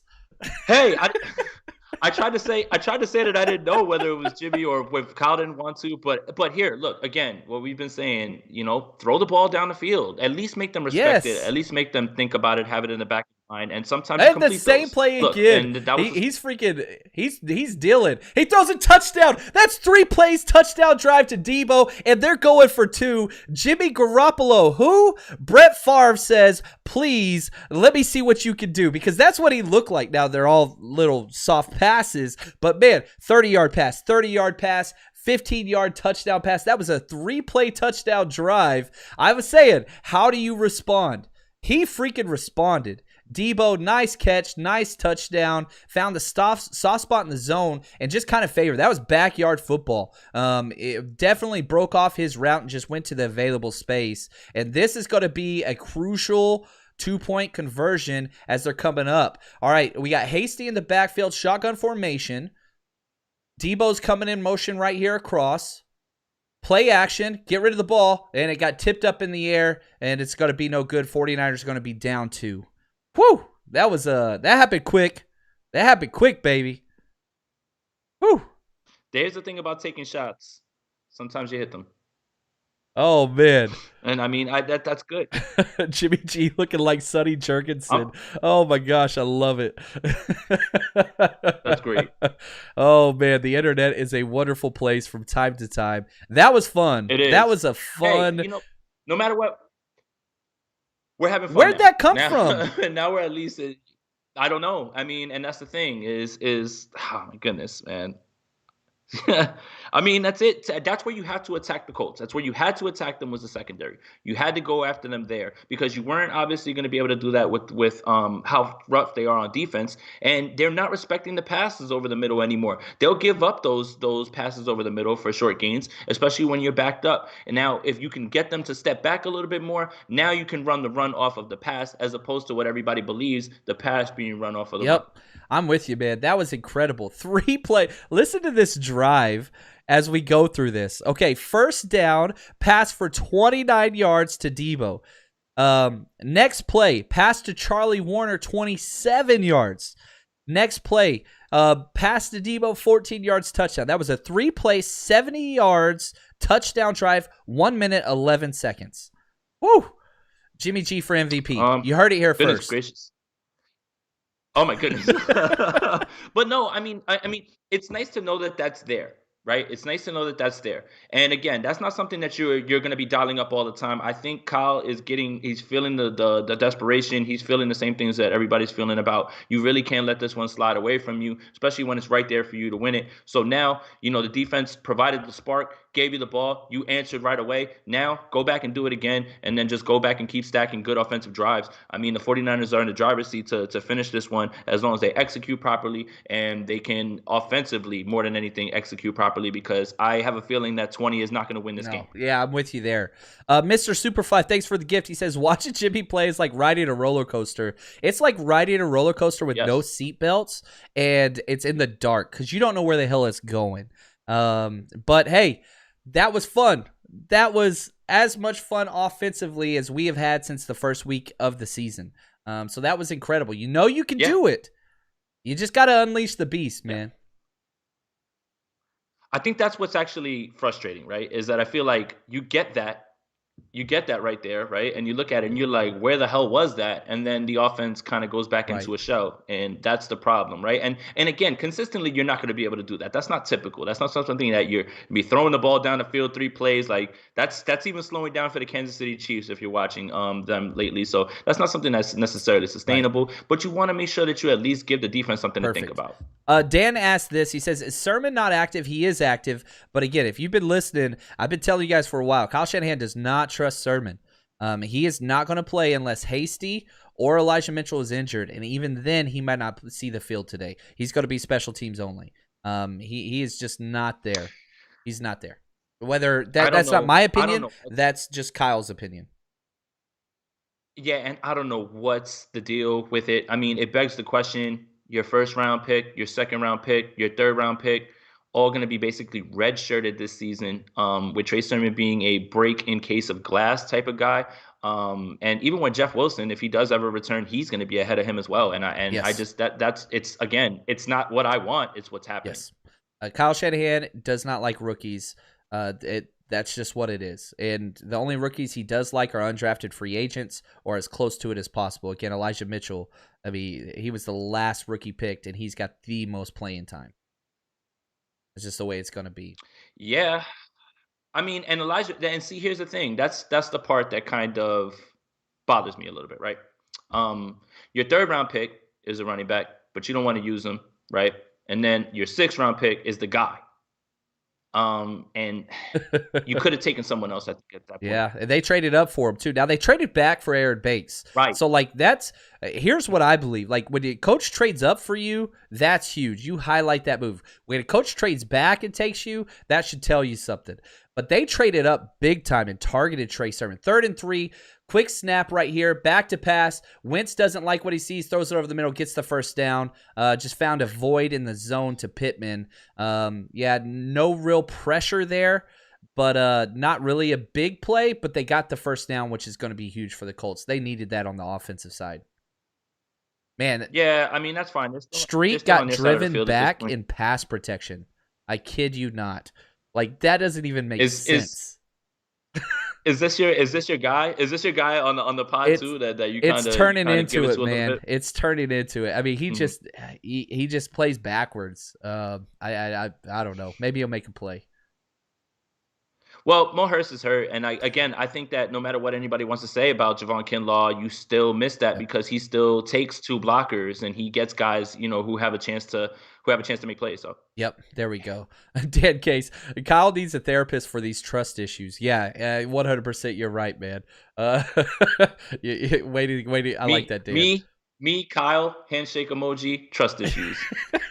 That's awesome. But hey, at least we got a game, and at least we're in it. You know what I mean? Like, it felt like down 8 points, you were out of it, and the football, it's not like that. But now, we've got the Colts. They're 1st and 10 at the 39. Let's see if the defense can create something here. Play action, no pressure whatsoever. Going deep. Oh, we've got it off the hands of Mosley. He played it perfectly. There will be no pass interference there. He was basically the wide receiver. It was a jump ball. Mosley was in perfect position. Thank you, coach, for changing the corner technique on the deep ball, and it freaking worked. That was incredible. And it seems like Mosley's having a little bit of a tough day, not holding contain, obviously being called for those penalties and such like that. But he's been very good this year, aside from this game. But that's the thing, right? It's like, yes, you've been very good, but it's still a consistent theme. If it's not him, it's someone else who's not executing, and that's the frustrating part, I believe. And this is right where they punted it last time they had the ball. So it's 2nd and 10. So I'm not sure this is 4-down territory. Talanoa's in. There's a lot of movement. Yeah, there's going to be whether a penalty or a timeout. There's a flag down. It's got to go against delay a game. There we go. So now you're from 2nd and 10 from the 39. Now it's going to be 3rd and 14 or 2nd and 14. This is huge. Very, very big play right there. That's huge. That's shout out to the faithful, baby, making it difficult on the Colts out there. I love it. Right. I mean, and going back to the Mosley play, man. It like you said, he was the wide receiver, and that's a great play by I don't even know that kid's name, and I pride myself on knowing everybody's depth chart. I know Kiki Cutesy was elevated from the practice squad for them because Paris Campbell and T.Y. Hilton are out, but he did a great job right there of saving an interception. That would have just been a touchback. Man, that would have been huge. All right, 2nd and 15, bad snap, play action. A little bit of pressure. Come on. Yeah, Carson's going to run and get a lot of yards. He's going to get the first down all on his own. He just ran for 17 yards right up the middle. There was some pressure there, but, man, he just kind of took off. And we were in man coverage, so everybody had their back to him, it looked like. And, no, we were not in man coverage. Warner was staring him down and, man, just kind of got shook a little bit. Talanoa made the play there at the end of it. But Warner went out into the flats to chase the running back, and as soon as he did, Wentz replaced him with his legs and got the first. That was a huge run by Carson Wentz. Damn. Yeah, and that's in his arsenal as well too. And for everything that has been made about the 49ers not being able to stop mobile quarterbacks, they did a great job against Russell Wilson and Kyler Murray. Kyler Murray had 1 rushing yard. But again, someone falls down there. There's a missed tackle. Someone's not in their gap. Again, it just all the same things reoccurring. After a great series, it seems like the defense is bending a little bit here. Nice play by Talanoa Hufanga, who comes off the edge on a blitz and blows the play up in the backfield. We're getting so many tackle for losses in the run game. We just keep letting them get bailed out on these 2nd and 3rd and longs. Yeah, I mean it's 2nd and 15 to give that up with the legs. I'm sorry, I hate to keep going back to that one. That one's kind of frustrating right there. I mean, it's just that's not what you need right there. And I mean, they're showing some trust in Hufanga, man. He again, for all the rookies that aren't being trusted, the back end rookies are the ones that are getting the burn. Okay, Mo Alley-Cox just got tackled, about an 8-yard gain, chased down by Norman. He fumbled the ball at the end, but it looked like he was down big time. It did look like the 49ers got the ball afterwards, but I really think he was down by a long shot there. Okay. Yeah, we just completely, man. Josh Norman looking in the backfield in man situation just lets his man run free, scot-free. Norman is either red hot or ice cold, and that was really, really bad. That's the swings with him, right? It seems to be that, yeah. I mean, just again, at his career right now, I think that he's out there just because again, that trust factor. But yeah, these swings with the plays, they're so up and down with him. And that's going to be a zone read keep for a first down, but there's a penalty. That would be again another first down run by Carson Wentz, but there is a flag there. Let's see what they call here. I didn't see it. I didn't see where it came from. Holding against the offense. So it was going to be 3rd and 1. Now it's going to be 3rd and 11. And that is huge. Now, they're kind of, Gotta have it. they're in field goal range here, but they haven't really Gotta attempted have it. field goals too much. So, like, we'll have to see what happens there. So you got to wonder. I mean, I think it'll tip it off what's going to happen on fourth down here on third. If they take something conservative, get 4 or 5, then that puts them in a nicer spot on fourth. So I think that we're going to find out real quick right here what it's going to be on fourth down. 3rd and 12. Let's go. Nick Bosa time. They got Doyle, the tight end, lined up to him to widen him longer. They flip Bosa inside. He's standing up in the A gap right on top of Quentin Nelson. And he's just pass rushing. They got to stand. Bosa came free, hits Wentz. He dumps it down, but they stop him short. Eric Armstead, great pursuit there. That's going to bring up 4th and about 7 from the 23. I think they're going to go for a field goal here. They should take the field goal. Yeah, Wentz is looking confused as always, but he's got permanent dumb face, so I don't want to put him on that. Oh, my goodness. You don't think he's got dumb face a little bit? I mean, I just didn't expect that. Like we've been keeping it analysis the entire time. No way, man. We're having a good time here. I need to let an outlet. Michael Bagley's out. Money Badger. 42-yard field goal. Let's see how this goes. DFF pumping the crowd up on special teams. Snap down, kick looks perfect right down the middle. Oh yeah, that was a good kick. So now that's going to bring the score to 23-18. 23-8, that's a 5-point game.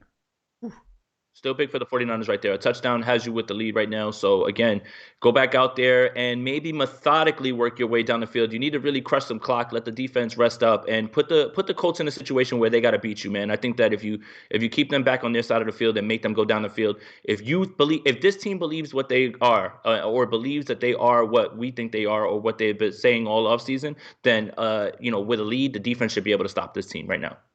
I mean, right now, Carson Wentz has 109 passing yards. Jeez. 109. How are you losing this game? Exactly. But you know what else they have? 122 penalty yards.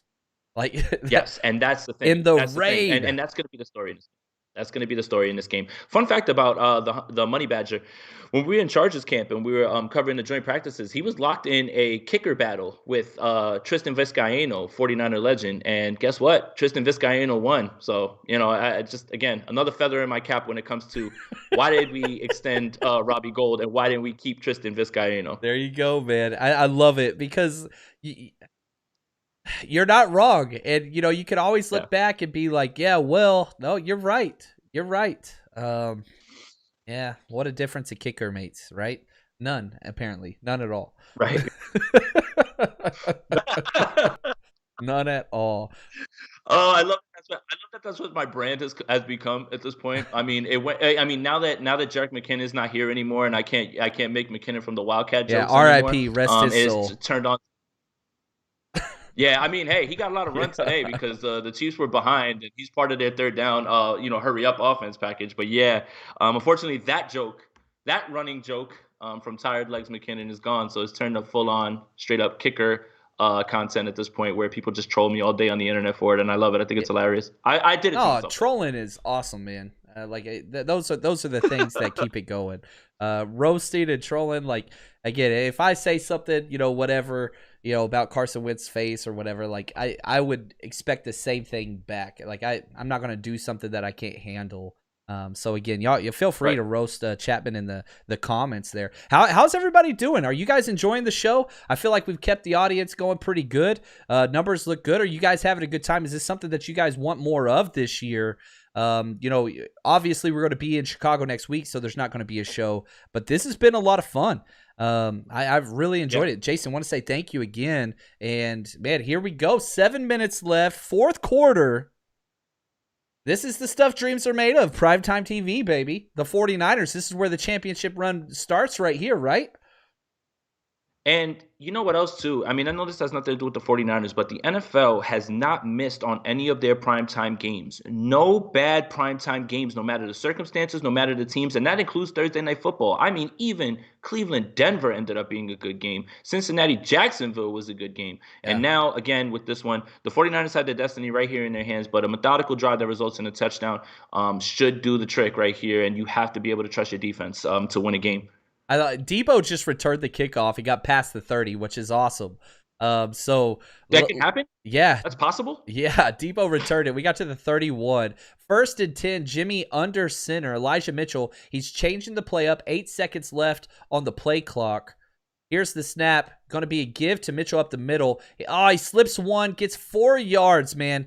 Leonard was on the shoestrings, and if he broke it, he was going to keep going. But again, nice 4-yard gain. A little bit of bad news here. Jaquiski Tartt's been ruled out for this game. The toe is flared up again. That turf toe, it's similar to an ACL, if that makes any sense, and so where the swelling happens and it comes up out of nowhere. So I mean, I don't know that this condition was perfect for him to play. It's something that he struggled with to get back. Took him a little bit longer than he thought, but no more Jaquiski Tartt going this game. You're going to see a ton of Hufanga now. We knew it would happen sooner or later, that Hufanga would be in there. You don't want it to be that way. Here we go. 2nd and 6 shotgun. Back to pass. Looks to the left. Throws it. Caught, but only for 3 yards to Charlie Warner. So that's going to bring up 3rd and 3. This is where the 49ers have suffered all game, converting these 3rd and shorts. You scripted-wise, you're ahead of the chains. You're happy with where you are. Can they overcome this here? Yeah, and this graphic that's up there, Jimmy Garoppolo, 8 for 11, 126 yards and a touchdown off of play action. Last drive, all 3 plays off of play action. That's per Next Gen Stats. That's realistically when Jimmy Garoppolo is at his best, when that is working. Yep, here we go. This is a big one. Samuel just passed 100 yards. 3rd and 3, shotgun formation. Hasty in the backfield with Jimmy Garoppolo. They're bringing the blitz. They back off. Back to throw. Throws it. Oh, it intercepted right off of Debo's hands, and they just pick it off right from his hands. Hit Debo in the chest. Did they push him out, or is it going to be a pick 6? It was a contested catch. There was no space, but the ball never hit the ground. They're ruling it a pick 6. There was a lot of congestion. It looked like Debo just kind of quit after the ball popped up out of his hands and just watched Xavier Rhodes run into the end zone. Debo, they just kind of quit. Jermichael Hasty tried to push him out. That 100% on Debo, though.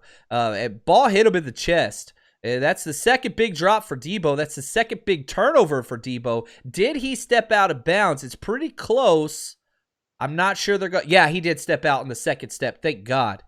That might have been hook, line, and sinker right there. But yeah, Debo, man, come on. You gotta deliver, man. Hit him right in the chest. Was it contested? Yeah, but that was a perfect pass. Another turnover. The drops. Dude, Crypto, you cannot put that on Jimmy G. You cannot put that on Jimmy Garoppolo. Am I wrong on this? Like, that's not on Jimmy Garoppolo, right? Debo is trying to do a box out there. So I could see that, again, you're kind of forcing the ball in there when there was good coverage, right? But, again, I got to see it one more time. We know these 49ers wide receivers aren't going to get separation. That's not who they are. Oh, there he did. So, yeah, he was out clearly. Right. And so that's turnover number 3. Yeah. All right, defense got to save the offense yet again. It's a 5-point game, so you can give up a field goal and still be down 1 possession. Oh, nice stop there by Street. Heck yeah, boy. That's what I'm talking about, Night 5. There you go. I love it. Love to see that.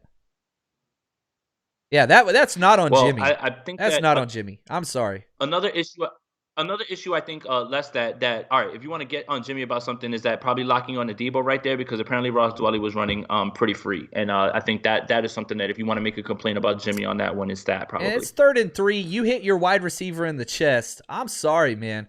Could he have made a better choice? Fine. I'm not a Jimmy stan at all. I shouldn't say that. I'm wearing his jersey. That's not a good look. But yeah, I don't know. 2nd and 10. Play action. They fool the entire defense. Carson has all day. He decides to run it. Bosa tracks him down. Going to be a gain of about 4 or 5. There's 4.5 minutes on this. They score a touchdown. It's over. You hold them to a field goal, you got a chance. Pretty much. 49ers only have 2 timeouts because of that stupid challenge, whatever the hell that was earlier. Yeah, I mean, that's gonna come back to haunt you on that one as well too. I mean, and that's inexplicable. I mean, I don't even know, man. I mean, if it boils down to, if the 49ers have a chance to get back in this and they're missing that timeout, that's not good. That's not gonna go over very well. Yeah, you got to make a play here. 3rd and 5, shotgun formation. This is huge right here. Throws slant, hit, and tackled forward for the first down by Azeez. Emmanuel Mosley had him stopped about a yard short. The momentum was cut off. The linebacker in pursuit, which is great. You love the effort. Tackles him forward and hurts Mosley in the process. Azeez, I mean, you love how hard he's playing, but man, he was completely stopped going backwards, and Azeez drove him forward for the first down and hurt his teammate. I don't know what they're looking at here, if it's a knee or what, but not what the 49ers needed for the first down. Just not the play you needed. Yep. I don't know. This is it right here. This is pretty much the game here at this point. Yeah, and I mean, right now with the way that the team has been playing, yeah, you pushed them forward. That's going to be rough, man. I mean, Michael Pittman's a big boy, right? But I mean, when you're coming underneath, I mean, I know that it's not it's easy to say, hey, man, you got to grab him and pull him, but yeah, it just seems like it's always these things, and now this injury is just awful, man. It's the worst case added onto this. But hey, that's rough, and you've got to be able to make some of these plays. I want to look and find this play. The interception was everything. You were driving, everything was looking fine. The interception was that was what it was about, and that's going to be the play whenever you come back and look at this. That's what it comes down to, and you got to be able to make that play.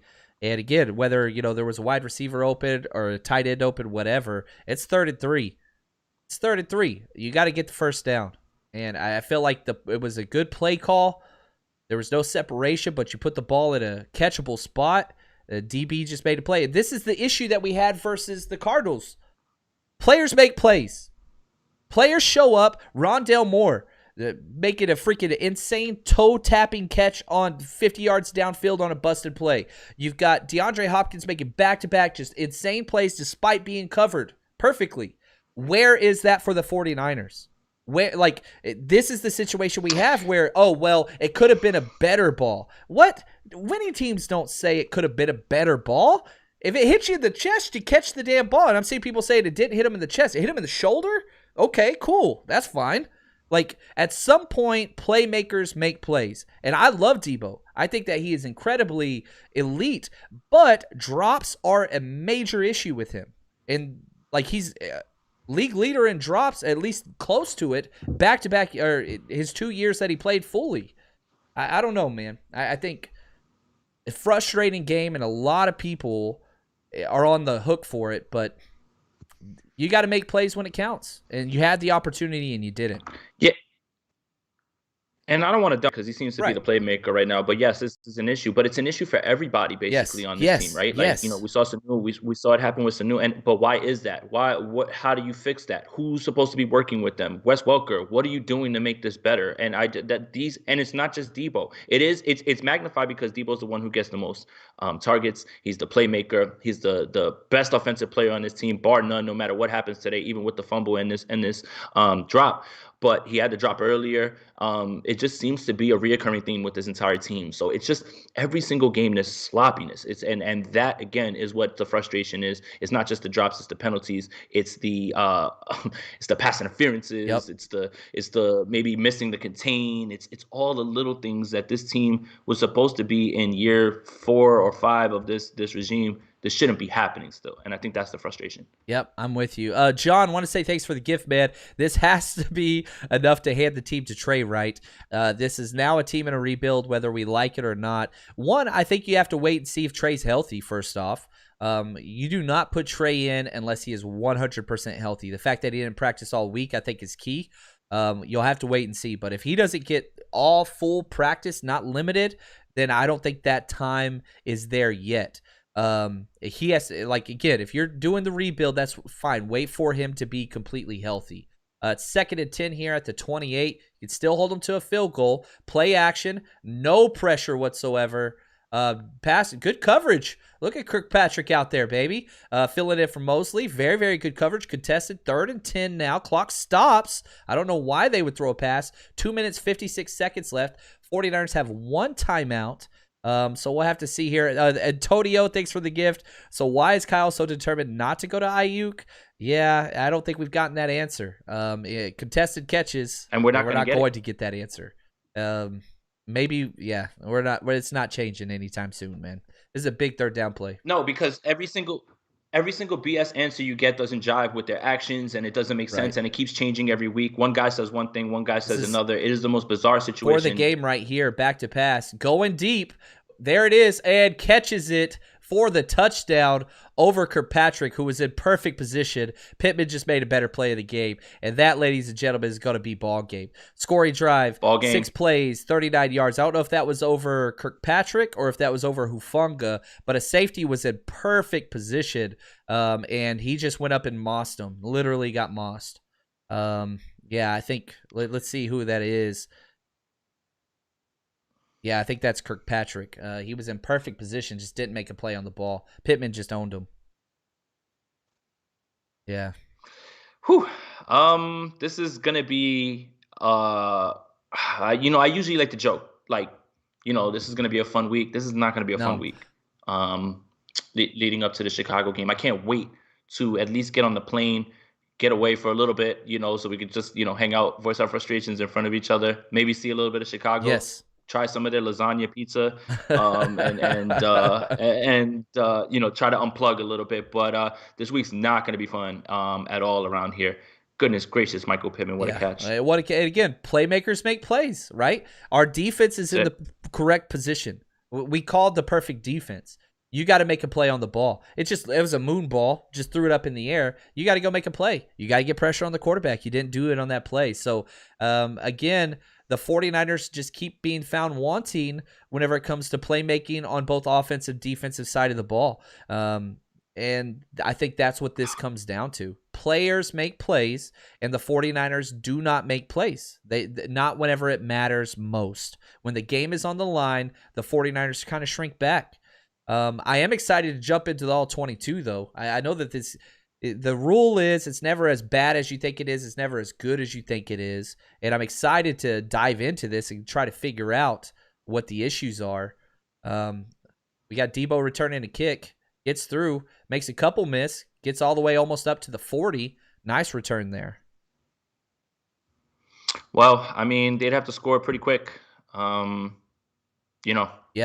I don't know. I don't know. I'm just trying to be calm, John. That's it, man. Yeah, Debbie, thank you for the gift. She says, "Why are people throwing in the towel already for the year, though? Come on, 2-5. Historically, let me see here. 2-5 teams to make 2-4, right? Yeah, 2-4. I apologize about that. Statistically speaking, and again, it's a little bit different now. It's 1st and 10 real quick. We'll get to this after the play. Hasty's in. Checks it down to Hasty, catches it. Nice little run there. Gets about 9 yards. Does not get the first down. 2-3 teams statistically make the playoffs 22% of the time. So there are still opportunities for that, Debbie. But this was one of the worst teams on your schedule at home in prime time. And it just hasn't gone well. Nice little check down to Dwelly. They're in prevent defense now. You've got to score twice. You got to score onside kick. They're going to allow everything up front. Yeah. I mean, there's 4 men within probably 5 yards of the line of scrimmage, 6 yards. I mean, they're just backed up. Checks down to Hasty. Get out. 2:01. Oh, man, they ran the clock. The clock was paused at 2:01, and then they wound it.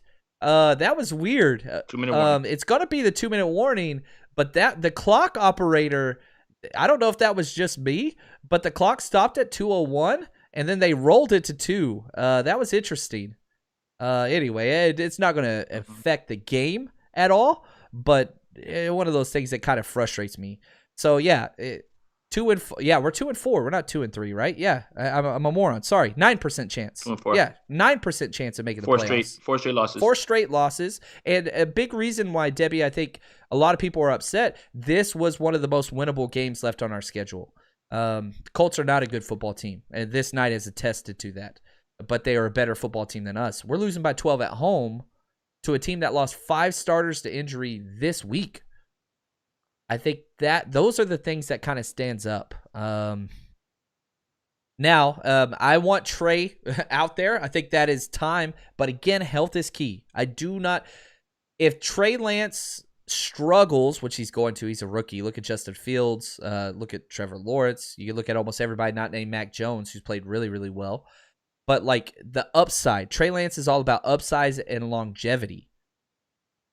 If he can develop this year, then that's huge. I think that's key. We've got to see what happens there. Good point. This is the second time Carson Wentz in back-to-back years has delivered a loss that is very sobering for 49er fans when they thought that they were going to get back on the winning train. And I know the Bears got blown out by 35 today, and Justin Fields didn't look good. So, yeah, feel free to make sure that you take your victory laps on Justin Fields not being good if that's what you were on, especially during Week 6 because there's no better time. But are we certain that this team can go into Soldier Field against that Trey defense, which is actually pretty good? Interception. That was the worst thrown ball I've seen in a very long time. Interception from Jimmy? Yeah. This is I used to play duck hunt as a kid, and like the dog jumped in. Ruff, ruff, ruff. And all the ducks flew out. That's what it looked like. I mean, it was bad, bad, bad. But the rain and all that stuff totally slipped out of his hand. You can see it as he's throwing it in slow motion. That was pretty funny. Somebody needs to make a GIF of that. It was pretty bad. But anyway, so that's going to do it. They'll be able to kneel it out now. That's it. Yep. Yeah. 4 turnovers. Woo, a lot to unpack here. Just not a good football team at this moment. Just not a good football team, and that's the flat out way to talk about it. That's it. Yes. Cheers, John. Thank you, Noe. You're the best, man. Still faithful, baby. Now we're gonna move and transition. They're gonna run the clock out. They might have to run 1 or 2 plays. We're going to transition here. Jason, I just want to say thank you. We're going to have our 49ers therapy session right here on this channel once this stream ends. I'm going to take 5 minutes, run to the bathroom, grab some water, and it's going to be, I'm lifting all of the filters on the chat. Bring your 4-letter words. Let it all ring out. Let's get it out. Not now. It's not lifted on this one. But on the next show, which, again, we're going to call it right now. I really appreciate you guys. Hopefully you enjoyed the broadcast, not the game. But Jason, I just want to say thank you again. Can you tell us again one more time, man, just where they can find you and support your show and your work? Yeah, absolutely, guys. This was a lot of fun, John. I appreciate you doing this. And this is a new way for me to get through these games as well, too, because you got to be objective and, you resist the urge to yell and stuff like that. So that's all out the window. So, yeah, at Jason Aponte 2103 on Twitter, Jason Aponte on YouTube, and Sprint Right Option podcast with Andrew Pasquini. You can find that on any audio platform and on my YouTube channel as well. I love it, man. So I love it, man. Appreciate all the kind words. Would have been so much more mad if it wasn't for you guys. Thank you, Ryan. The broadcast was great. Please keep doing the broadcast for Matt. I love it, man. All the positivity. Really, really do appreciate it. Now it's 3rd and 2 here. It's almost a formality. We're out of timeouts. And so, even if we do get the ball back here, we're going to get it with about 7 to 8 seconds left. Frick is correct, Philip. But we're going to terminate this broadcast so that I get a chance to kind of regroup. And then we're going to be live, 49ers Rush Therapy after this. So stay tuned. It's going to be a new feed and all of those things. But Jason, just want to say thank you, man. Really, really appreciate it. And to everybody else, stay strong, faithful. Don't give up on this stuff. Is the season over? Looks that way. But we are the faithful for a reason. That's who we are. Faithful then, faithful now. We've been faithful through Chip Kelly. We're going to be faithful through 2021. That's all there is to it. Anything else before we sign off, Jason? Nope. Thank you, man. And I'd love to do this. Obviously, we're not going to be able to do it because we're going to be in Chicago. But if you guys enjoyed it, then I'm happy because I just like talking ball, man. This is a really fun experience. Love it, man. Thank you, Jason. Appreciate your time. And as always, guys, thank you, stay guys. strong, faithful.